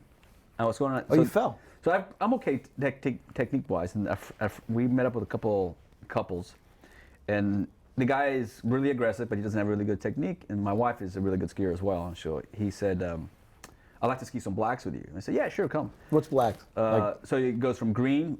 Green is very easy. Blue is kind of easy. Black is hard. Okay. And then you got black diamond. You got double black diamond, and it gets really crazy. That's the Olympic stuff. When it's Well, really up there. it's not. It's just terrain. It gets a lot of moguls, and and the pitch goes really steep, right? So you really you have to edge. Yeah, I mean, Jesus, I couldn't even imagine. So we were doing black. I don't know if I I can think get- we were doing black diamonds. Actually, I don't know if I could get skis on. I think you could. I wonder if I could get skis on my feet and then stand up. Your problem wouldn't be the skis, would be the boots. It would be standing. I think you'd be all right standing. I don't know if I could stand once they're on my feet. Yeah. You know, Do they have a track for me? Is there a place? they should almost sponsor you to go skiing because that would be a great show. They better put $1 million in the side up for medical bills. That would just be That's called IRL. We're gonna do an IRL. Yeah, that in would- real life in of real TJ life. skiing. Just put like a little GoPro on you and a little put a Canon mic. GoPro. IRL of TJ skiing. Yeah, IRL of TJ skiing. Yeah, it would be Yeah, great. and then just have the ambulance ready at the down. Then do an IRL of TJ's we're leg going- surgeries. So we've been skiing this one run, and doing it pretty good. And I was getting kind of tired. It was really icy up there, and I lost an edge, and I fell, and I had a junkyard. Junkyard's when you fall and like your skis go everywhere, and you just what's happening? So is, junk yard means everything comes flying off of you, Basically. and your life is a mess. Yeah. Temporarily. And I was coming down, and because the pitch is so steep, you're like sliding, and you're hoping not. Like I basically. You don't know where you are. Well, you can't stop because you're just sliding down the hill. It's like falling off a mountain. So I basically made a start. Like I spread my legs, my arms out, and I finally slowed down, right? People on the lift above me going, dude, you all right? I'm like, yeah, I'm all right. My calf. Oh, yeah, fantastic. I just blew my calf out. So, but then I look up, the guy who I took skiing, who didn't have good technique, he had yard sale. That's it, man. Yard sale. Is that what that's called? Yeah. It's junkyard yard sales, exactly what Hey, it's called. Arpod, good for you. You know this stuff. Yeah. So he fell. Arpod77 said that's called a yard sale. Go ahead. He's right. And he fell right behind me. And I was like, why is he falling? So like my skis are everywhere, right? So, and he's tumbling down me like, why did he fall? So apparently he tried to help me and good gestured and pick up my ski. And he lost, because you have to know what you're doing on these black runs. He lost his edge. The pitch is going to get you. Yeah, and he fell and he started junkyarding. So I was like, okay. So he Yard sailing. Yard sailing. So I'm a big skiing guy. I know these things. He finally came to me, and I picked him up. I remember he was like below me, so I'm above him on the hill, and I said, "You all right?" He goes, "Yeah." And I said, "Well, here, give me your hand." He goes, "You got me?" I go, "Yeah, I got you." So I grabbed his hand, I stand him up, and as I'm standing him up, I'm looking uphill, and I let go, thinking that he was good, because I was looking for who's going to bring my skis down now. Like I'm like, my poles are there, my skis are there. So you lifted him, said he's fine. Let me look up and see what. And you have to also worry about other people coming at you, right? Yeah, well, everybody you kind of create a bubble effect. Everybody goes like, whoa. Oh, so wipeout is a big thing. It's not a common. No, event. morons. So, if you're not the one falling, you're calling him a moron. Yeah, it's always great when you he's watch an someone idiot." else fall. Yeah. Skiing brings out the best, and it's how good with shooting and skiing. Oh yeah, that's hard. That's tough. That's the biathlon. That's the biathlon, yeah. So this guy starts falling. As I look down, I'm not lying to you. He luges down the mountain. What do you mean? He luges. He So what falls happens forward. is because he doesn't know what he's doing, he tries to stand up. That would be me. He tries to stand up in the mountain. And you can't you have to know where to put your weight on the mountain. You have to put it on your downhill foot, right? And so he stands up and he starts sliding, and then he doesn't know how to stop because the pitch is so intense. So what he needs to do is kind of get flat and try to start digging his heels in, but he's on his side. So he's basically like a sled going down 200 yards. And I swear to you, ma'am, I looked down and I looked up and I looked down and I see this guy like from a movie, like from Mount Everest going, ah! He's disappearing. I'll never forget. He's falling over the cliff. This French girl comes up, right? She has my skis, and she gives it to me. She goes, "Oh my God, that looks horrible." And he's going, and I grabbed the skis, and I go, "I know." I go, "Is he gonna stop?" I go, "I don't know." And it's just tumbling and tumbling. And finally, I put my skis on, and I look up. He's easily 2 football fields away Wow, from me. He literally went down the whole mountain. Did he? Sideways. Didn't get hurt. Oh wow, He he was didn't get freaked hurt. out.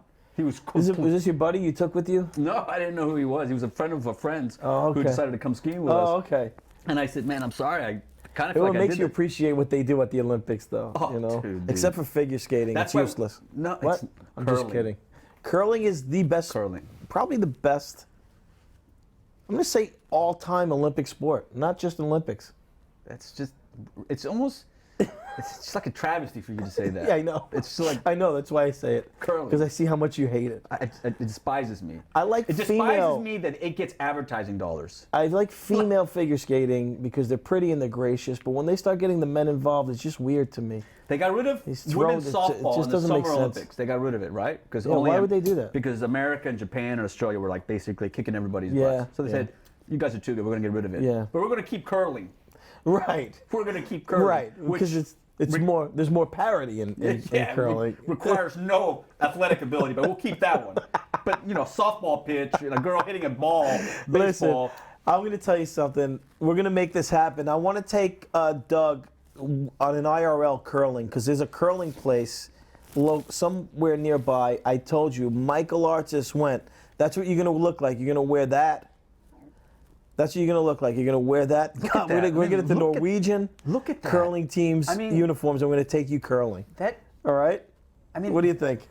that almost should be outlawed at the Olympics. No, that no, outfit. no. I mean, you could probably take off the pants and get drunk with it and play Twister on it. Curling is the greatest sport that ever existed. Who invented it, by the way? Hard! Hard! Hard! It's basically target practice for Eskimos. Oh, Scotland invented it. Oh, Scotland. Scotland All right, invented for drunken white people. Yeah, they're not even in the top 10 of. Yeah. I don't even think they have a team in the Olympics. I Because think. Scotland is the only country that said, listen, this was supposed to be what you do when it's freezing outside and you have nothing else to do. We didn't mean for you to take this seriously. Scotland's looking at everybody going, are you serious? It's not a sport. It's what we do when we get really drunk and our wives kick us out of the house in the wintertime. We throw shit at a circle. It was a joke. Yeah, it's a joke. It's right. a joke. Right. It's not an Olympic sport. Let me ask you this, man. You think it's time to start talking about my my favorite play of all time? The American Soldier? Oh, that'd be awesome. Yeah. I mean, I'll give you, I'll defer to you, obviously, but The American Soldier is really one of the most powerful plays I've ever seen, and I have seen thousands of plays. Oh, that means a lot. I mean, really, maybe 3 plays. But one-man shows, I've seen a lot because I do have a lot of friends that do it. And You were there. You were great, man. Yeah, listen, you were incredible, brother. It was lovely seeing you. But it's powerful in the sense that you went and researched all the letters that soldiers wrote back home from every war and made a play about it.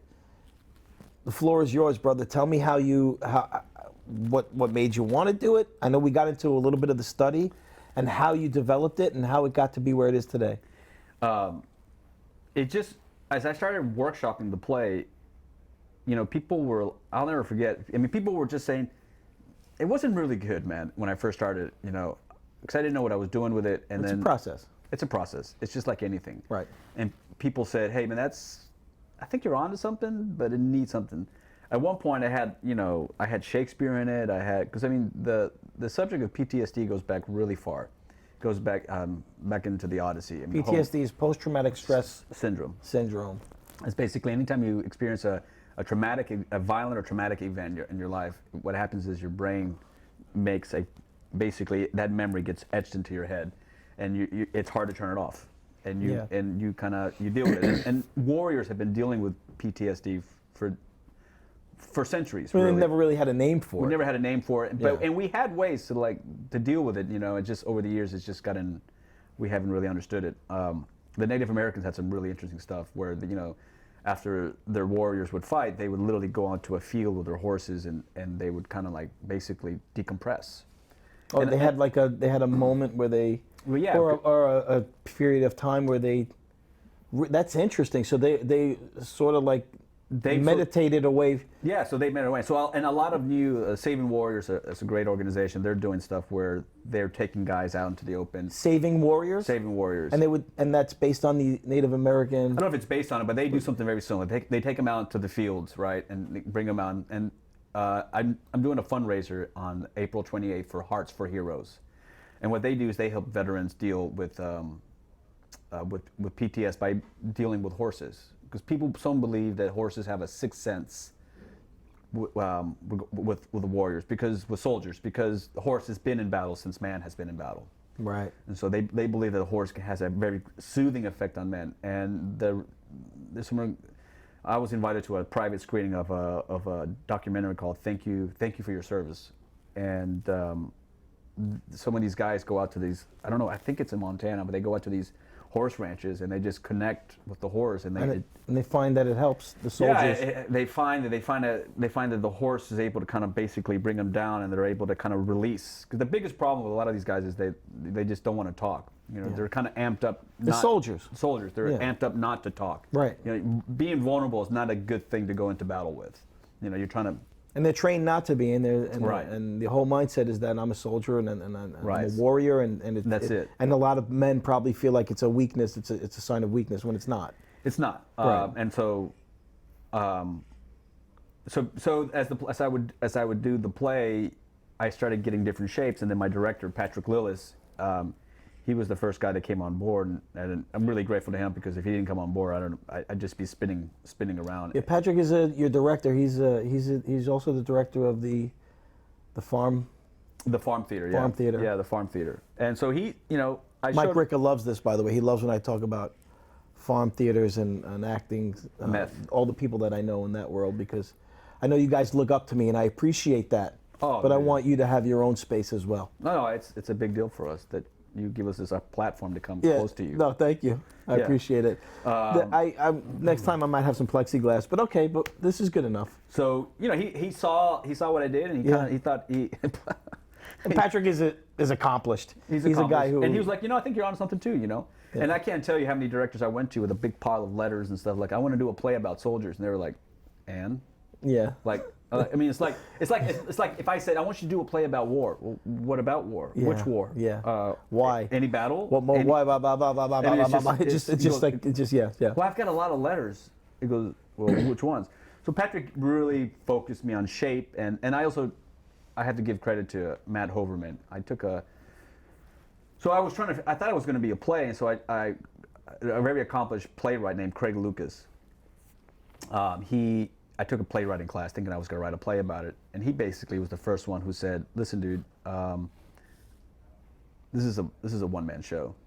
He identified it Yeah. as maybe a one-man show Yeah, for you. you need to go into a solo show workshop and figure it out." And Matt Hoverman was great, and he kind of gave me we turned a bunch of crap into a bunch of a bad play, and then I had a bad play, and then I showed a piece of it to Patrick, which was the best part of the bad play, and he's like, "Oh, that's kind of interesting." And so and then he gave me other monologues to find and research, and so then we said, let's just put it all together. Let's workshop it for 5 people. We workshopped it for 5 people. We had some pretty big people in there. We had some board members from Playwrights I was Horizon. going to say, who do you workshop it for? So You invite some friends and some you people try that know the business. Yeah, and you try to invite some people who know the business and get some feedback. And again, the same feedback. Powerful stuff. I don't think the shape is there. I think they're missing some stuff. We had some Shakespeare in there. So I said, well, I thought that was the end of the road of it. I had been working on this already for about 5-6 years. And that's the second time you mentioned Shakespeare. It's almost like when you look back on it, you're like, why did I have Shakespeare in there, right? Well, Shakespeare talked about PTSD in Henry IV Part Second. Did he really? Oh yeah, there's the whole opening monologue by Kate going up to Hotspur. If you don't know Henry IV and V, Hotspur and Prince Hal are these two rival. Prince Hal is like this, privileged, prince, and Hotspur is coming like, he's the antagonist, and they're always going up, and it's kind of like, the Giants versus the Phillies, which now the Phillies won the Super Bowl. Yeah, right. Maybe it's the other way now, but yeah. So Kate goes up to Hotspur, says, you're not sleeping anymore. You don't talk to me. You don't smile anymore. You don't laugh. What is wrong with you? And he had just been. It's the second part of that famous Shakespeare speech. That Prince Hal gives in the end of the first part. And they mentioned PTSD. They don't Essentially, say PTSD, but it's the same. It's the same. They're talking about it. So Shakespeare how it understood affected him. And being in if the you war read affected Homer him. and Odyssey, they all talk about it. Yeah. So I thought putting Shakespeare in there, and it was kind of interesting. It just didn't work. So I took it back into Matt Hoverman's solo show workshop, which is great. If you're going to create a solo show, you got to go to his stuff. Guy has a gift and a talent to help people put things together. Matt Hoverman. Matt Hoverman, yeah. And we put it together, and it got better, right? And I did it for about 20 people at the end of the workshop, and they were like, "Wow, that was really interesting," because everybody's doing solo shows about their lives and how come their dads didn't love them, and I was doing the stuff about. How come their dads didn't love them? Yeah. Doing solo shows about their lives and why does my father not love me? Okay, Yeah. go ahead. Yeah, so this was a unique take. On better, and so at that time, this was a very, it was a hot topic, guys dealing with it. Yeah, it always is. I mean, the military, Yeah, and so we said, let's powerful, man. let's do it for one night. Let's do a 20. Let's get this done. I want to get this play out of my life. Like, I've been hanging around this play too long. I've been researching. I've been trying to it. It's either it's going to do it, I'm going to do it, or it's. So let's find a place where I can perform it. Let's rehearse for 6 weeks. I'm going to pay you. We're going to rehearse this thing for 6 weeks. We're going to turn this into like a 30-minute, 35-minute play, and let's just get it done, right? And I can say I did it. Yeah, right. Right? So I did it on a festival called Mano a Mano. It's called the Mano a Mano Festival at the Bowery Poetry Club. It was exactly about 3 years ago. It was a Memorial Weekend 3 years ago. And it was a rainy day. It was a Monday. And I remember thinking, I cannot believe. And I knew the theater was going to be empty. I just knew it was going to be empty. It's a rainy, dark Monday day, evening. Who's going to go to the Bowery Poetry Club? Sure enough, it was empty. We had like 7 people in there. And That's the worst, right? It's dude, just the worst. it's just like And walking. you spent all this time rehearsing and writing and And you're like, and you're walking in there, you're like, yeah, it's just and I did it, performed it. yeah, and people, whatever. And people came up to me in tears. And they were like, you have to keep going with this. And so I did it. And then I told, okay, let's do it, man. And I took it to Scotland. Let's flush this thing out, man. Looks like we have something there. Right. And we took it to Scott. I rehearsed it again with him. We turned it into a 57-minute play. I put the letters that he helped me shape in there, and we kind of shaped it together. And we rehearsed it, and we turned it into a play. And I went all in. I got a sound designer. I got a costume designer. I got a set designer. I said, let's make this play, you know. And Yeah. And I said, we're going to do it for 3 weeks at the Festival Fringe in Scotland. And that's really What's the Festival Fringe in Scotland? kind of the Super Bowl of theater Yeah. of all festivals. Oh, is it really? There's It's about like, yeah, it's like the biggest. an Edinburgh Fest. Yes, the Edinburgh Fringe. I've done it before, and So you went all out. You were like, listen, we're going to do this. yeah, you just got to get rid of it. And my wife is from Scotland, so she said, you know, we can go there, get this play done. And I was terrified because I was doing The American Soldier in Scotland, and I was literally thinking, you know, how cliche can you be? Can Doug, being a theater guy who has been the best MC of Tony, Doug, being a theater guy who has Who do you been- think has been the best MC of the Tony Awards? I believe it was Bob Schmelvin back in 1932. Yeah, I haven't watched. I haven't watched the Tonys in a long time. You know who we need in here? We need Keith Daddy Bear Price. Yeah, My- Bob was good. my- Bob was good at the Tonys. My official theater guy. So I finished. So At Comedy Daddy on Twitter. Ask him. He knows all of that stuff. oh yeah. I don't know who Tony is, but I'd like to get one of his awards. So we got nominated for an award there. We got nominated for an Amnesty International award. So out of won. 3,500 shows, well, I didn't win. I got nominated, but You got nominated we're for an out of Amnesty International award. Out of 3,500 shows, 100 get nominated and 10 win. And that kind of set the show on fire. And then everybody, and what I didn't notice that everybody in Scotland, because you forget that the UK has been just as heavily involved in Iraq and Afghanistan Sure. as we were. And they were struggling, man. So I had a lot of mothers coming up to me crying and saying, please don't stop, please don't stop. And so after that award, we were like, what do we do, And so, I'm a big social media guy, so people were following me a little bit. And I should also, say that we did a two-day run at 59 East 59 Theater off Broadway, and I got lucky. Somebody reviewed us from the Huffington Post, and that really also. I had some really fortunate stuff, and that happens. Some girl, The HuffPost picked you up. yeah. Some girl was interviewing. We were doing a festival because we were going to Scotland. So they do this thing where all the plays are going to Scotland. They invite them to do their plays for 2 nights Right. at an off-Broadway theater. So I said, well, let's do that. It'd be a good way to do it. And she heard about. She thought it was interesting. It's called The American Soldier, and she said, I read your thing, the bio and the program, I like to see your show, and if you wouldn't mind, I'd like to review it. And I was like, holy crud. And I said, all right, yeah, sure, come review it. She loved it. She just fell in love with it. And so when I went to Scotland with that review, I had that piece of press with me. And then that kind of helped get people around. And then when the Amnesty nomination came around, it took off now. So it's been 3 years, and I've been touring the show. Then I went to the Kennedy Center with That's it. what I want to talk about. I went to the Library of Congress. Before we get to that, so can you talk a little bit about how the show itself, like you come out, you're a soldier from The Revolution. First of all, I have 3 characters who are present day, and they give us 3.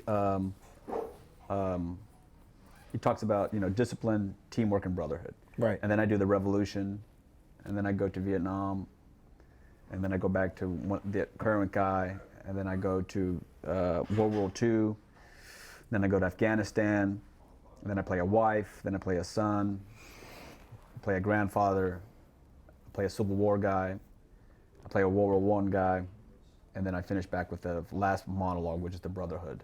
And you don't just read the letters, you act out, essentially. Yeah. you do it in the voice of that person, and then you're in full regalia, like you're in the Revolutionary War soldier's uniform, right? No, I just use one uniform, but I try to. But what did you do that was different with the Revolutionary War? I put a blanket around. Yeah, it. the blanket. I have a little blanket. Dude, that blanket, I know it's crazy. It's to me, you were so in the moment. Like, because the language from back then is so different than it is now, Yeah. right? And I know that you know it. I don't want to put you on the spot, but the opening couple lines immediately just gets your attention, like, because you takes you right back to this. You just feel like this guy is next to a fire somewhere in the woods, and he's about to go and either. Well, he talks about like how he. Yeah. He's all excited about war. He tells his grandfather, he says,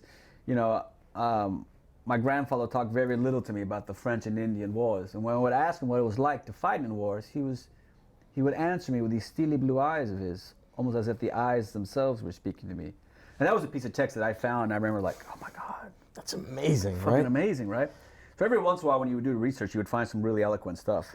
But yeah, and he talks about how he wanted to fight and how he wanted to kind of, and he always didn't notice why his grandfather just liked working in the fields, and he never really talked to anybody he had been in French. He had been part of the French and Indian Wars, so he had experienced what battle was like. And So he yeah. asks him, what's it like? And the grandfather finally turns around and says, trees are splintered, jagged shards of wood are going into men's faces and eyes.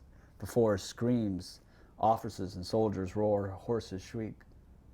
Guns are blasting everywhere, and the ground is covered with the dead, and the air resounds with the groans of the dying. And he realizes for that moment that's his grandfather reliving PTSD, and then the soldier goes from telling his story saying, "Well, I ignore," because the grandfather told him, war is hard, very hard. And he goes, "Well, I ignored my grandfather's advice, and I went ahead and enlisted and engaged myself for the preservation for the liberties of America. For I thought now was the time for us Americans to free ourselves from the English and to set up a government of our own. And on this cold morning, I find myself far away from home, away from my grandfather, after a very, very long march." And he's right. War is hard. It's very hard. We are here in Valley Forge in freezing temperatures, nearly starved. We have not eaten 4 days and as many nights except a piece of birch bark, which I gnawed off a stick of wood, if that can be called food. I miss my farm back in Boston, and I especially miss my grandfather. And I long for the days to be back on that farm, as I believe I too have developed the taste of agricultural pursuits. So he realizes. Oh my God, that's incredible, So man. he I love when realizes- you slip into it and you just disappear. You go to another world, man. That's incredible. You're the guy.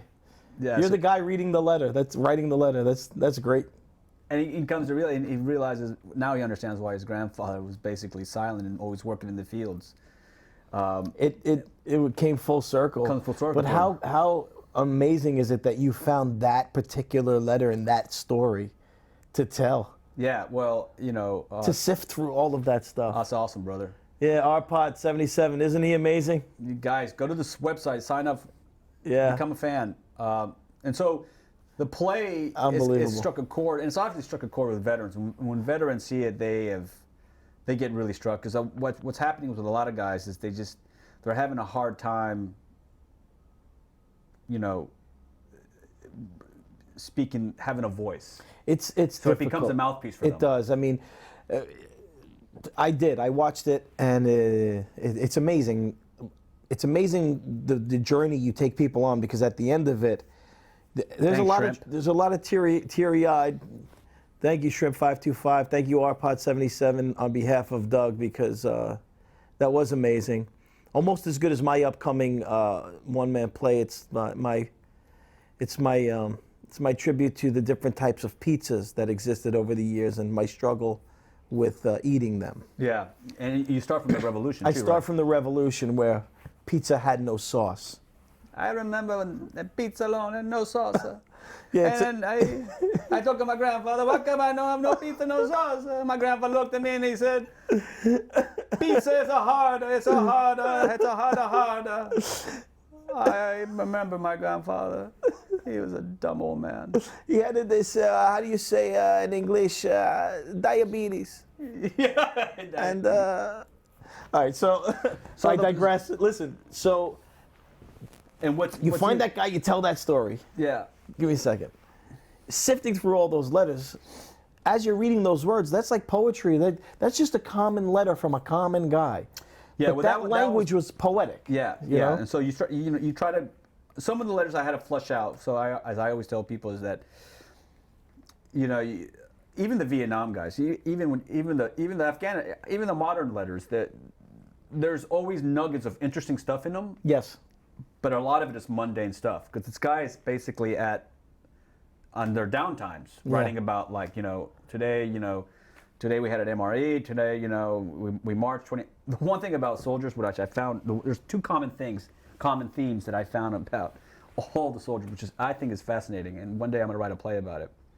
I do talk about brotherhood. They all fight for each other, no matter what, even in Vietnam. Right.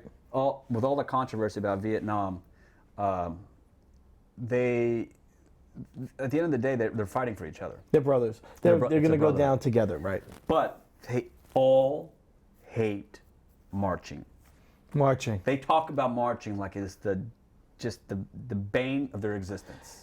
Marching. And so marching, Because it's monotonous. and it's what a lot of captains and generals and sergeants use, either as punishment or getting ready, or a lot of times it's just to wear them down. Yeah, just think about who the guy is who came up with marching. All right, now we're all just going to walk For miles. for a long time. Yeah. You have to be a special kind of crazy to be in the military and to be the guy who has to punish men that are killers and warriors, right? And so you come across, like, I do the Civil War letter, right? The Civil War letter. That's what I was going to say. Do you mind going through each one a little bit at a time? Yeah, So from the Revolutionary, We go to Vietnam, Mom. you go to Vietnam. Yeah, So you don't go right to Civil No, War. I don't go Yeah, chronologically. in the play you jump around. I jump right. around to keep people off So you guard. go to Viet. I do a letter called Dear Bill. It's a very famous letter. And it's an actual verbatim letter, and it's about a mother. She comes to the Vietnam Wall, and she says goodbye to her son.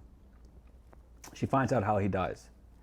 She comes to the wall and The Vietnam Wall, the memorial wall. Memorial Wall in D.C. In D.C. Yeah, and so this mother, they noticed her.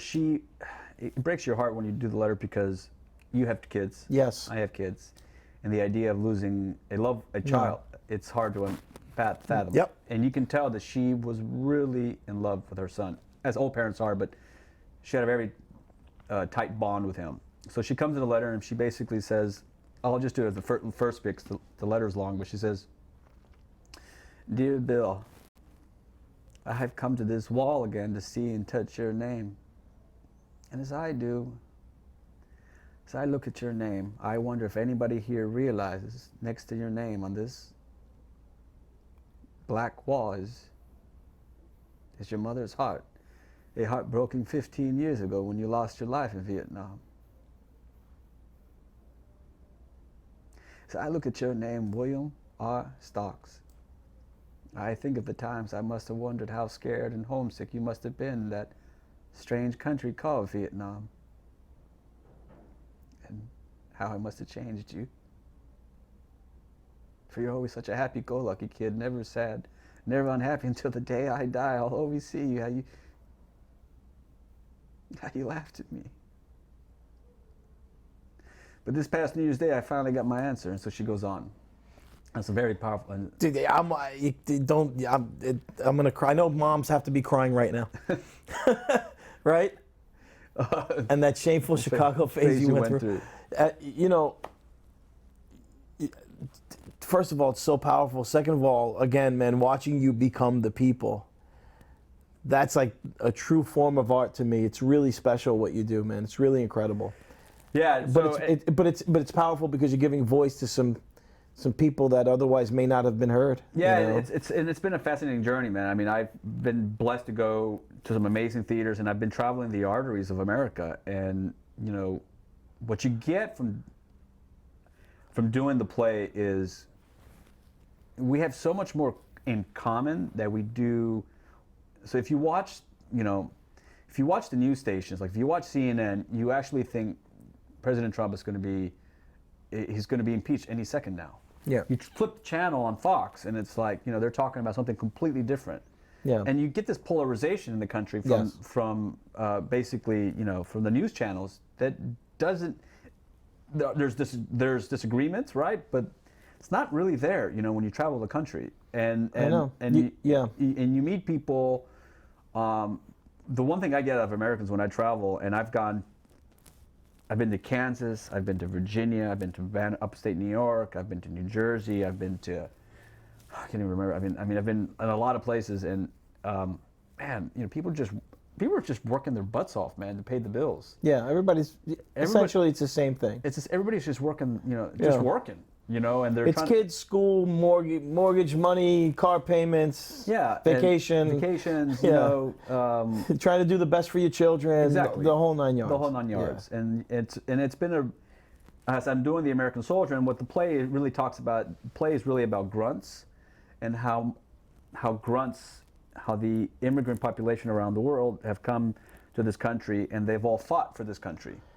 Yeah. And they've all from Italian Americans to the Irish to the Hungarian to the modern day Mexican. African American. Look at black soldiers. I do the guy from Vietnam Wall. I'm the guy in Vietnam. I do another Vietnam character. He's sitting at the. There's a lot of faces up there. Yeah, that means something. Yeah. Are we gonna blow up? I'm new to Twitch and I'm trying to get used to it, but that means something. Can somebody explain to me what those heads mean? You have the Michael Art's heads popping up. Yeah. But go ahead. Oh, you're fired. That means we want Michael back. Yeah. Where the hell's Michael? Where's Michael? Yeah. But yeah, and what's been blessed because of the plays, the popularity of the play. I was asked by bits equals tips. Oh yeah, that's tips. Yeah. Thank you, Arpod. Is that like a cryptocurrency? 77. It's like tips. It's a Be Terrific TV cheer. We're getting currency. That means that's a positive thing. That means essentially they like what you're saying and they like the show. Oh. And thank you. And so then I got a chance. The Library of Congress asked me, would you write a play? Because this year, this November 11th, it's the 100th year of the ending of World War I. It's the anniversary. So I wrote another play for the Library of Congress, and it's been touring as well. And it's based on one guy who's a Hungarian who was part of the Lost Battalion, and it's pretty crazy. And his whole play is based off his one diary. That's incredible. And he was a runner in the Lost Battalion, and he's an amazing guy as well. So that's a separate. That's a separate one, yeah. Let's get back. I don't want to lose the African American soldier from. Yeah, he's pretty funny. I mean, he's got a bit where he says, because each soldier has his own personality. Yeah. Each letter has its own thing. He's like, he's talking to a kid from Iowa who's Greenie, and they would call Greenie. New guys who came to Vietnam, they would call them Greenies because they were green. They don't know what was going on. So this guy's pretty jaded, and he's smoking weed, and he's just basically trying to get through it. But you realize the reason why he's smoking weed is because he's trying to get back home, and weed allows him to get back home. He's able to kind of ignore what he calls the beast. That's what they would call the beast, beast of just destruction, Yeah. And he says, so I keep reading in my dad's letters that everyone back home is starting to march and protesting against us, calling us baby killers. Well, I ain't a baby killer, man. These SOBs up in these hills ain't no babies. And if they are, there's some badass mother beep, beep, beep, baby firing 8mm machine guns at us. Yeah, right. Did you see how I did that without cussing? Yeah, good for you. I appreciate that. Between the legs. Yeah, man. I played basketball in high school. You are a pro. You're a pro. Yeah. Obviously. Yeah. So he was getting news of the. Yeah, so he talks about his dad, getting letters from his dad saying, everybody's saying this war is useless. And they're protesting these soldiers, and they're out there doing their job. They're just doing their job, Yeah. And if you getting killed, and if you trying not to get killed. Some did do some atrocities, but on the whole, not 90% of them didn't. But it's like life, right? 10% ruined for the 90%. Sure. So a couple guys went rogue, right? Yeah. And if you watch the Ken Burns documentary of Vietnam, you can kind of understand it, but not to condone what they did. Not to condone, but you get inside the minds of some guys that really just flipped out. They flipped out, lost right. their minds. And they started shooting everything, right? Yeah. That whole war was a disaster, but All of them are, right? In a sense, it's just a terrible, horrible thing. This human invention. I tell you what, doing the play, it brings up the question. You have 2 boys. Yeah. What if your oldest said, "I want to go join the army and I want to go fight"? Yeah. My instinct is no. Don't never, no. Yeah. And so Right? It's a tough question to ask as a man who has a son. Yeah. I have an 8-year-old, and I don't know what my answer would be if he said, Dad, I want to go. I want to fight. I want to fight for this cause. Yeah, I mean, look, you're talking about a guy. He'll be a grown man at the time. He'll look me in the eyes and say he wants to be a soldier. And what do you say? You try to, as a father, you want to protect him. You don't want, you don't understand what you're saying. You don't know. But if that's his calling, who am I to say? I don't know. Yeah, that Ken Burns. So if you watch that Ken Burns, it's amazing. If you watch the whole thing, it's like it's mind blowing. That RPod 77. RPod 77. RPod yeah. 77. Yeah, you watch it, and when I did the play in Kansas, I did it in Kansas and Connecticut.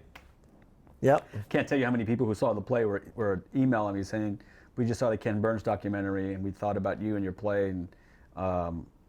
And that play really, that documentary really hits it hard. How unfair those guys had it when they came back from that war. Yeah. Really, and so. A lot of those guys. There's no tolerance. That's crazy. So a lot of those guys kept that stuff in. There's literally stories of guys who came back from war, put their uniforms in a closet, and never talked. I have met children of veterans who have told me, I didn't know my dad was a veteran until he passed away. Wow.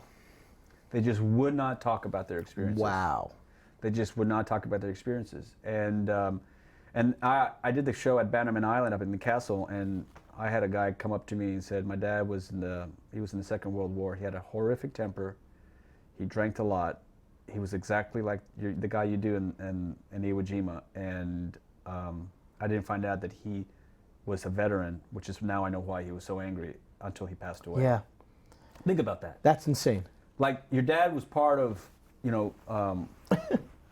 part of the Second World War, and you never know that until he passes away. It's a window into the way the human brain functions. Yeah. So what they do is they built it up different ways. They held it up different ways. Yeah. How do you cope with that? So then I want to talk about all of the people, if you don't mind, all of the letters and all of the people that you do in the play. So then we go over the Civil War, and then you go from the Vietnam War and then to the Civil War. Right. Yeah. And the Civil War is really powerful. The Civil War. That's a Sullivan Ballou. It's a very famous letter. Ken Burns, he puts that letter in his Civil War documentary. And that letter I love doing. That letter. Sullivan Ballou. Sullivan Ballou. He writes a goodbye letter to his wife. He dies in the Battle of the Battle of Bighorn. He dies, and he says, "Dear Sarah, the indications are strong that we shall be moving in a few days, perhaps tomorrow. Lest I should not be able to write to you again, I feel compelled to write a few lines that may fall under your eyes when I shall be no more. If it is necessary that I should fall on the battlefield for my country, I am ready. I have no misgivings or lack of confidence for the cause in which I am engaged.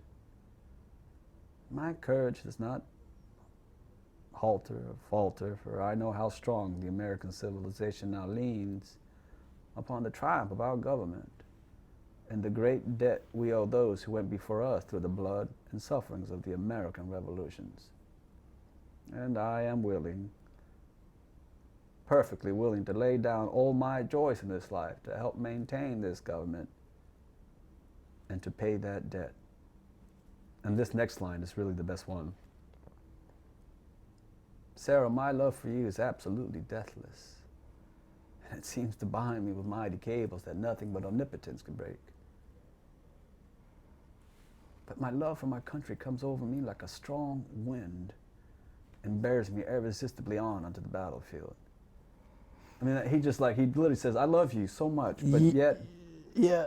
yeah. It's, ladies and gentlemen, you know, man, what does he say? And he's towards the end of the play, right? So, and he really ties in the revolution guy who's in the beginning, right? So, you think that's typical of the way guys would write back then, or did we just happen to stumble upon one of the greatest writers of all time? No, How does he say? How did you open it? That may fall below your eyes. My love for you is absolutely deathless. I felt compelled to write to you. Few lines that may fall under your eyes when I shall be no more. When I shall be no more.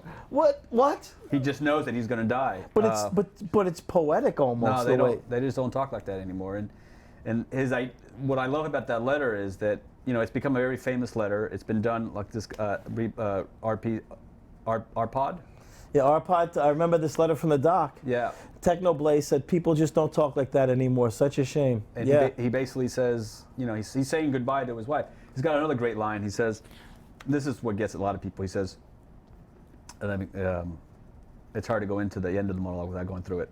He says, the memories I have spent with you come crawling over me, and I am grateful to God and you that I have enjoyed them for so long. And it is hard for me to give them up and to burn to ashes the hopes and the future years when we may have lived and loved to see our sons grow up to be honorable men. I have few but small claims upon divine providence, but something whispers to me. Perhaps it's the wafting prayers of my little Edgar that I shall return to my loved ones unharmed. But if I do not, Sarah, when my last breath escapes me on the battlefield, it shall whisper your name. If the dead can float unseen to those they love, know that I'll be with you in the gladdest days and the darkest nights. Always. Always. And if there be a soft breeze pressed upon your cheek, that shall be my spirit passing by and kissing you. Do not mourn me, Sarah, wait for me, for we shall meet again. I mean, how the freak how can you write something like that? You know what I'm saying? If it was me, it would be something like, Dearest Josephine, I remember seeing you in spandex in the pool hall while you played pinball. Wow. Don't forget, I hid the money underneath the mattress.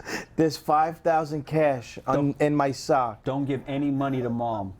Give nothing to my mother. And tell David she never loved me. To F off, because he owes me money. And stay away from my cousin Louie. I think he wants to hump you. Yours truly, me. Who else would it be? P.S. Who else would it be? Yeah. I'd be so illiterate and inarticulate. Yeah, God bless you, man. Yeah. God bless you for doing that. That's amazing. So, you know, and that letter really, you know, that kind of really talks about how a lot of guys are willing to throw everything away for the love of their country. It's incredible. And we forget that. And a lot of guys, when they do that, and they've done that in Afghanistan, I mean, a lot of guys went to Iraq for that, you know, because of the love of their country. Yeah. And Afghanistan. I mean, I know guys. I know people that signed up. A really good friend of mine, Steve, is an NYPD cop, and he was halfway through with his career. He was in his 30s when it happened, and he had to get surgery on his foot just to be able to take the test. And they wouldn't let him in, but he did everything in his power, and he did 2 tours in Afghanistan. Did he come back? Yeah, he did. God bless him. He did. God bless him is right, man. And then, you know, he knows, and then Mike Ricca, my partner, knows a lot of people in the military because he lives up there close to the base. And I just don't think, people always ask, you know, why'd you write the play? Why'd you do the play? And I just said that, you know, the play is not about whether war is good or whether war is bad. A lot of plays talk about that. My play is really, the whole goal of it is to give people I want the audience to have a deeper appreciation, understanding for what veterans and their families sacrifice. Yes. That's it. Yes. You know, you can make your own opinion of whether the war was good or not, but I just want you to understand, you know, what true sacrifice means. To be a little boy without your dad, or to be a wife without your husband, or you know, to lose someone in a conflict, or to come back with scars that are hard to heal, you know. Yeah.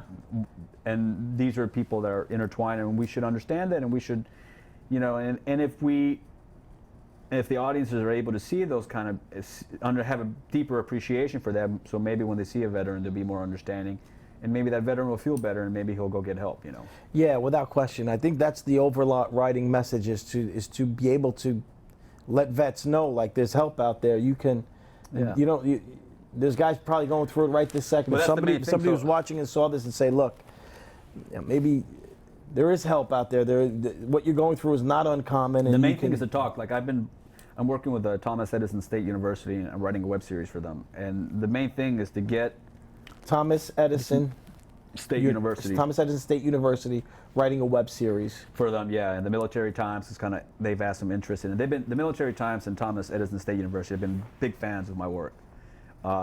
And the web series is really about guys talking and using the GI Bill to start a new chapter in their life. Because that's really the hardest thing for people, is that, you know, for these guys that come back and they're dealing with all these, you know, mental and physical scars, that they just don't feel like they can sit in a classroom and concentrate. And though they need to, they find it hard. And so what happens is they turn to a lot of things that are not productive. Right. And that's when they get in trouble.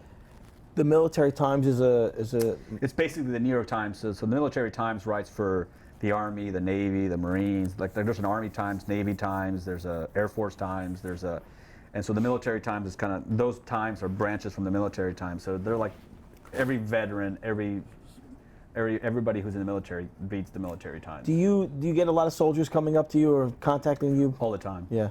All the time. I get letters all the time and emails. I mean, I got a guy named right now who's sends me emails right now, and he's become one of my biggest. Every once in a while, I think I find a really big fan, and this guy's like he's been writing the American Legion on my behalf. Really? You know, and Yeah, it's powerful. For a while, I was like, I want to make sure he doesn't think that. I don't know if this guy is sane or not. You know, I want to make sure. Yeah, right. Yeah. I want to make sure the American Legion. Yeah. Well, there might be a little bit of craziness about it, but it's fine. Yeah. You know, if it's directed in the right. No, but it's good. And the American right. Legion found out about me, and they're like, we want to hook up with you. We want to partner with you, and I just don't think you can say thank you enough for these guys. No, So that's without why- question. So now the play gets known. You get HuffPost, and you get some really good traction, really great feedback. Obviously, and it's for all intents and purposes, it's just a success. Yeah. Right. So, I mean, this year alone, we're doing it. I'm already booked. Every year I'm done. This year I'm booked. I go to the Citadel in April. After Citadel, I'll do Hearts for Heroes in April 28th, back-to-back April. March, Hearts for Heroes. Hearts for Heroes. That's awesome.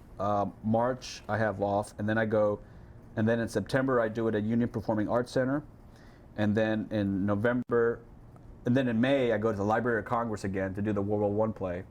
And then I go to Montclair University in November, and I also go to Florida on November 13th, and then I'm going to do it again in a theater called Alcuin Arts Center up in somewhere in New Jersey. Do you have the dates on your website? Yeah, everything's on my website. Do we have his website? Is DouglasTyrell.com? No, if you go to American Soldier. Oh, American Soldier. Solo show, you go upcoming performances. The you'll see. American Soldier solo show. Because I wanted American Soldier, but I couldn't get the freaking website. Oh, really? So I had to put The American Soldier. And then I wanted The American Soldier, and then I couldn't get that one either because that one's been used. Someone had that for some photo thing, so I got the American Soldier solo show. The American Soldier, Yeah. number one, number two. Do you, Kennedy. Yeah, the Kennedy Center was crazy, man. I mean, so when the Kennedy Center called, said, It's the Kennedy Center. we're interested in you bringing this play up there. I was like, wow, never thought that was going to happen. I was like, I can tell you right now, when the play was a bad play and I was doing it for 5 people, I never thought it would be at the Kennedy Center. So they called you up and they wanted you to do it for the Kennedy Center. So what happened was I did it in New Jersey, and it did really well. I did it for 9/11 on 2016, the anniversary of 9/11. And there were somebody there who said, you should give me a contact from the Kennedy Center. You should contact the Kennedy Center. You should contact this person. Oh, they had a friend or somebody. They knew named somebody. Diane Ezra. I think she would love your play. Yeah. So I did. I sent her my stuff. I emailed her a couple times, and then out of nowhere, when you get those emails, you're like, I get an email that says, could we set up a phone call? I'd be interested in talking about you bringing your play to the Kennedy Center. And I was like you have to Who? shake. Who? Where? Says Me? Says Douglas Tyrell. That's to me, right? It's not spam. It's an email. You're expecting it to be signed by some Nigerian prince, right? Yeah. And I called her, and she what happens with a lot of these things is she had a friend who was struggling with PTSD, and she said, so we talked for 40 minutes about her friend. It's that common bond. It's that common bond. And so then she said, yeah, I'll send you some. I'll email you a couple dates. And I was like, I got off the phone with my wife, and I said, you're not going to believe this. She goes, what? I just got off the phone with the Kennedy Center. I'm going to do the play at the Kennedy Center live at the Kennedy Center on my birthday. On your birthday. She gave me 3 days. What was your birthday? January 22nd. Oh wow. Yeah, and it was a little bittersweet because my father was an immigrant in this country, and I got my patriotism from my dad. I mean, my dad was probably the most patriotic guy you could ever meet. Yeah. He loved this country, and he was from Argentina, and he said, I want to die in this country. I don't ever want to leave this country. This is my country. He considered himself American, and we can go do a whole show about him, but he would, he's a truly proud American. Oh, and so his bar of me was really low, right? So I went, so when I got into college, that's why he was so disappointed that I told him I was going to become an actor, because he was so proud that I went to college. He had an 8th grade education. That's a step back for him. Yeah, he was like, wow, but you went to college. Yeah, what are you doing? What are you doing, you nincompoop? Yeah. And so he passed away in August. I was it's about 5 months before January. He would have been thrilled that I was to see you at the Kennedy Center. At the Kennedy Center. He would have been just. Is over the theater? moon. What size theater was it? It was big. Yeah, so they have a kind of a side theater, but it was still huge. We did it for about 350 people. That's big, man. Yeah, and it was full. It was packed, and they loved it. That's a lot. It was filled to the gills. It was inauguration weekend. So do they advertise for you? How do you? I guess they put it on the website. They have it's the Kennedy Center. They have a subscription base. So they posted out. They sent one email out, and to 10,000 people, and they're going to get easily 400 to show up. Yeah. So they. And That's great. It was inauguration weekend. It was filled to the rim, and they did a live streaming of it. People saw it, and that must have been so. Yeah, it was pretty crazy, man. And people came up to me, and they were. What's great about the play is that this tradition has always happened from the play. After the play, people want to come up to me, and they want to ask me questions. Yeah, a lot a lot of people. Yeah, they want to know, are you a veteran? Or they want to share a story, or they want to say thank you, and so there's always a show after the show that becomes really interesting, between me and other people.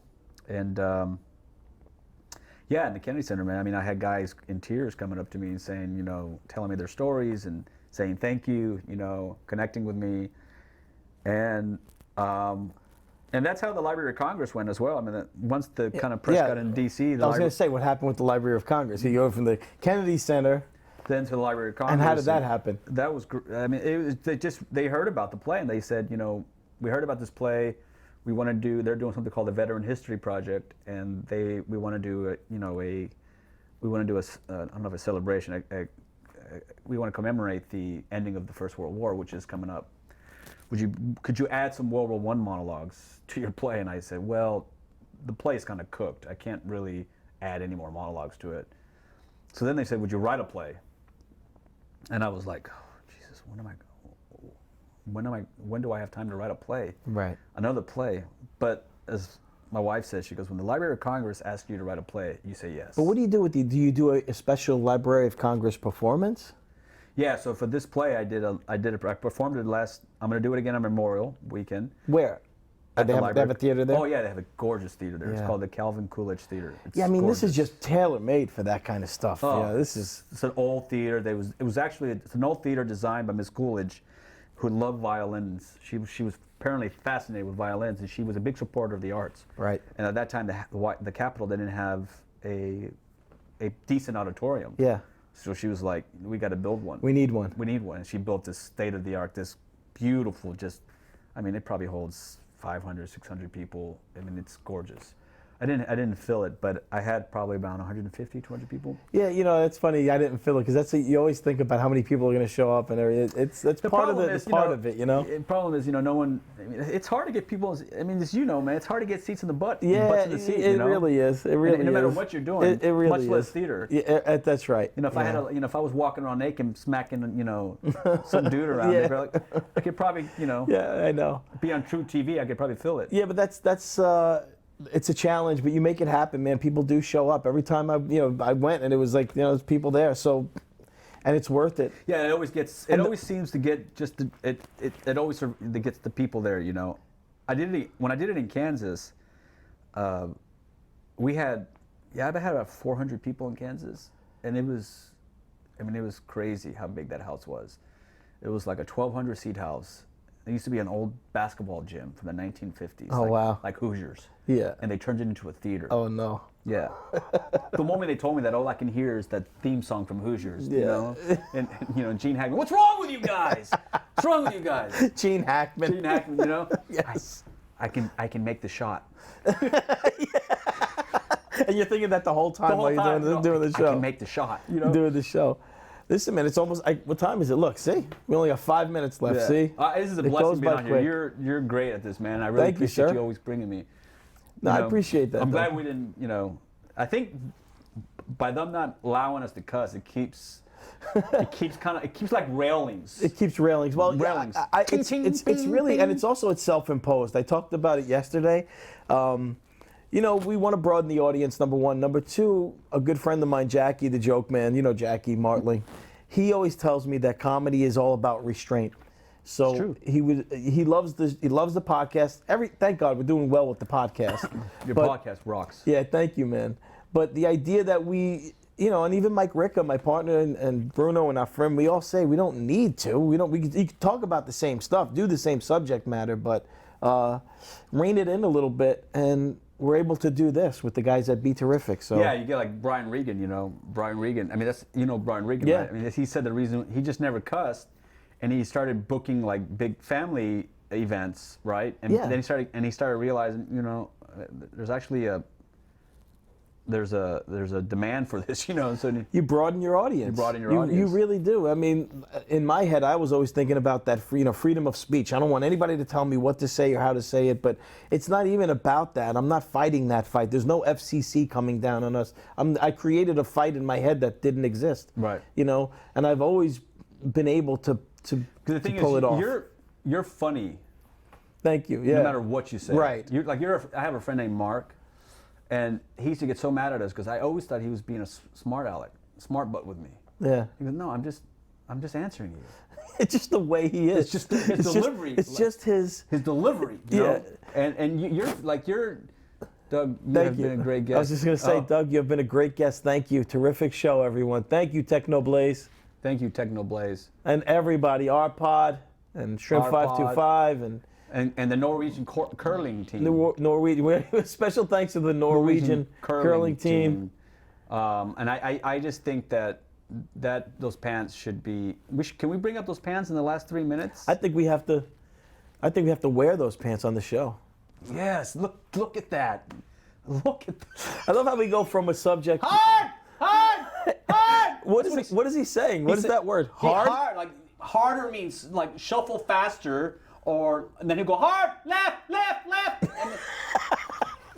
And some dude got caught doping for doing that. It's not easy. It's strenuous. Look, you have to bend down and Slide. slide. Yeah, dude. It's not easy. I guarantee you that. I wouldn't be surprised if all those guys do have a beer behind some wall. Go to commercial break. Are we on commercial break? I could just imagine myself getting down with that stupid little thing that they have and start to slide and never stop until I hit it, just come crashing into the wall. Like you'll be going, I'm like, yeah, all right. Yeah, I'm all right. And I just crash into the wall. There's no stopping me once that happens. But I think we should do an what is an RL? And women figure skaters, that's right. Women Techno figure Blaze. skating, which, Yes. and we should have him do some skiing. Some skiing, followed by like we call it IRL, in real life skiing. In-life and then skiing. followed by in real life knee surgeries. Immediately afterwards, just follow me right into the surgery, because that's what'll happen. Man, we got a minute left, man. So the American Soldier. The American Soldier Solo Show. But I really appreciate it. You know, find me on Twitter. Follow me. The more fans I have, the more people who share the message, Yes. the more I can do the play, and the more we can say thanks to vets. That's really what the goal of the whole project is. Phenomenal, man. It's a really incredible job. We appreciate you coming in, and I appreciate being here, You man. know, I kept it conversational for a reason, and I don't want to get. I know I could have gotten goofy and crazy with it, but it didn't. Next time I come, we can talk about me dancing. Yes, I wanted to go there, but not yet. I mean, it was really important for me It's to a shame. share. If I knew we were going there, I would have brought a picture of it. Oh, I can't wait to see a picture of you dancing. Yeah, you're gonna love the squirrel outfit in the front and the squirrel outfit in the back, and me full of. You do have a photo of it? Oh, I do. my God. I do. Me and there's a picture of me standing like this. All right. If you bring that, I'll bring the photo of me when I was 9 years old and my school photo when my mother thought that long hair was stylish. Except You had long hair? No, I had hair that was growing out the side of my head because she didn't want to cut it because she thought my hair was beautiful. And every picture of me was a puff of hair. For some reason, I didn't brush it. But seeing my photo when I was like 8 and I had like the disco shirt on with a puff of hair coming, just for some reason, this side of my head had a puff of hair out of the side. And that'll be my contribution to I'll match your dancing photo with that one. No, I don't think that'll go. You don't think that's good enough? No, once I show you this picture, I think All right. you might have to like turn off your phone and restart it. Maybe me in my 80s breakdancing clothes then. Yes. That's what you wanted. I was a good breakdancer. I was the Yeah, first one who did windmills when I was, you know what windmills Yeah, I are? remember windmills. Oh, Centipede. I did windmills when I was a child. I can was do- the first one. Centipede. Centipede. You remember Centipede? That I was- said, imagine me trying to do that now. That would be like I would need back surgery. back surgery. And the doctor said, "What were you trying to do?" Centipede. What do you think about getting Patrick Lillis on the show here? What do you think? You think Patrick will want to come on? Oh, I'm sure you have to ask him. Yeah. Yeah. Hammer pants. Hammer time. That's Hammer right, time. Techno. Parachute pants, baby. Dave Kodak. Thank you, Dave. He said, "Great job, guys. Great job." Thank you, Dave. Dave Kodak. Look. This is cool, man. B-boy TJ in the house to be, in the place to be, in the house, and the place to be, right? Yeah, yeah. What time you got? That says 1 o'clock. Yeah. And I have. You know, part of my it was phone I was keeping time with my but I gotta wait for Rory to count me out. But I'm keeping time in my head, and I thought we were gonna be, signing out. But part of it is learning all of this. But everybody's real patient and really great with us. You know, like everybody's So cool. these are actual people who've been following us? Watching Yeah, us? these are all people watching and following, and that's the beauty of Twitch is that they can interact with the show and talk to you and make suggestions.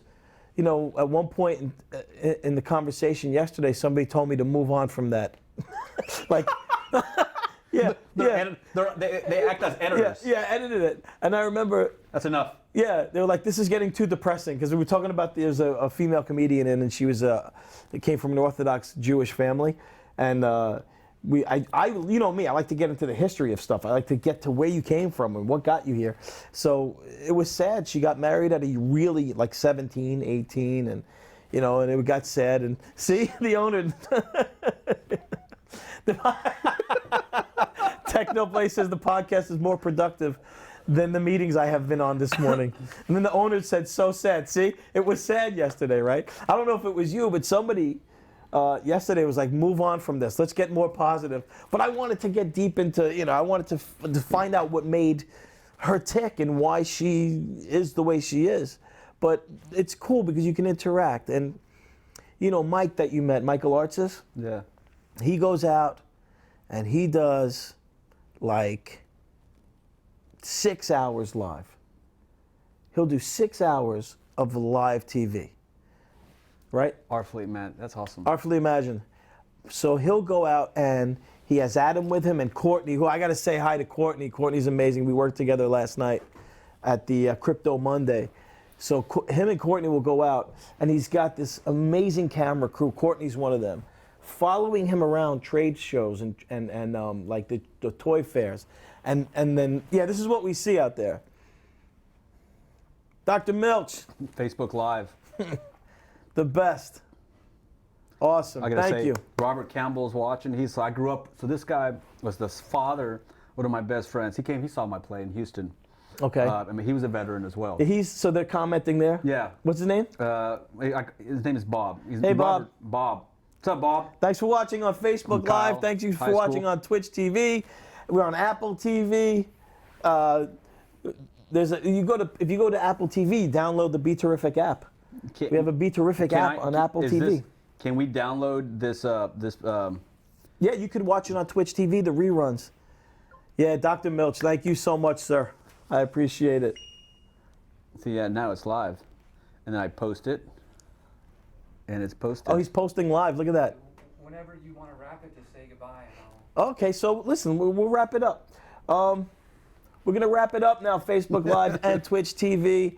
Once again, my man, Douglas Tyrell, a brilliant, amazing actor. You could see he slipped momentarily into characters there, and within seconds you had me almost in tears, mostly because I can't do what you do, but also because what you were saying was But powerful. you do other things. I do other things. Yeah. Yeah, I'll figure out what those are momentarily. Private. But anything else? No, thank you, man. This has been a blast. Thank you for tuning in. I'm TJ Stone for Three People Like This on Be Terrific TV, on Twitch TV, on Apple TV. Have a good day, fellas. And don't forget, be terrific. Be terrific. Be terrific. Be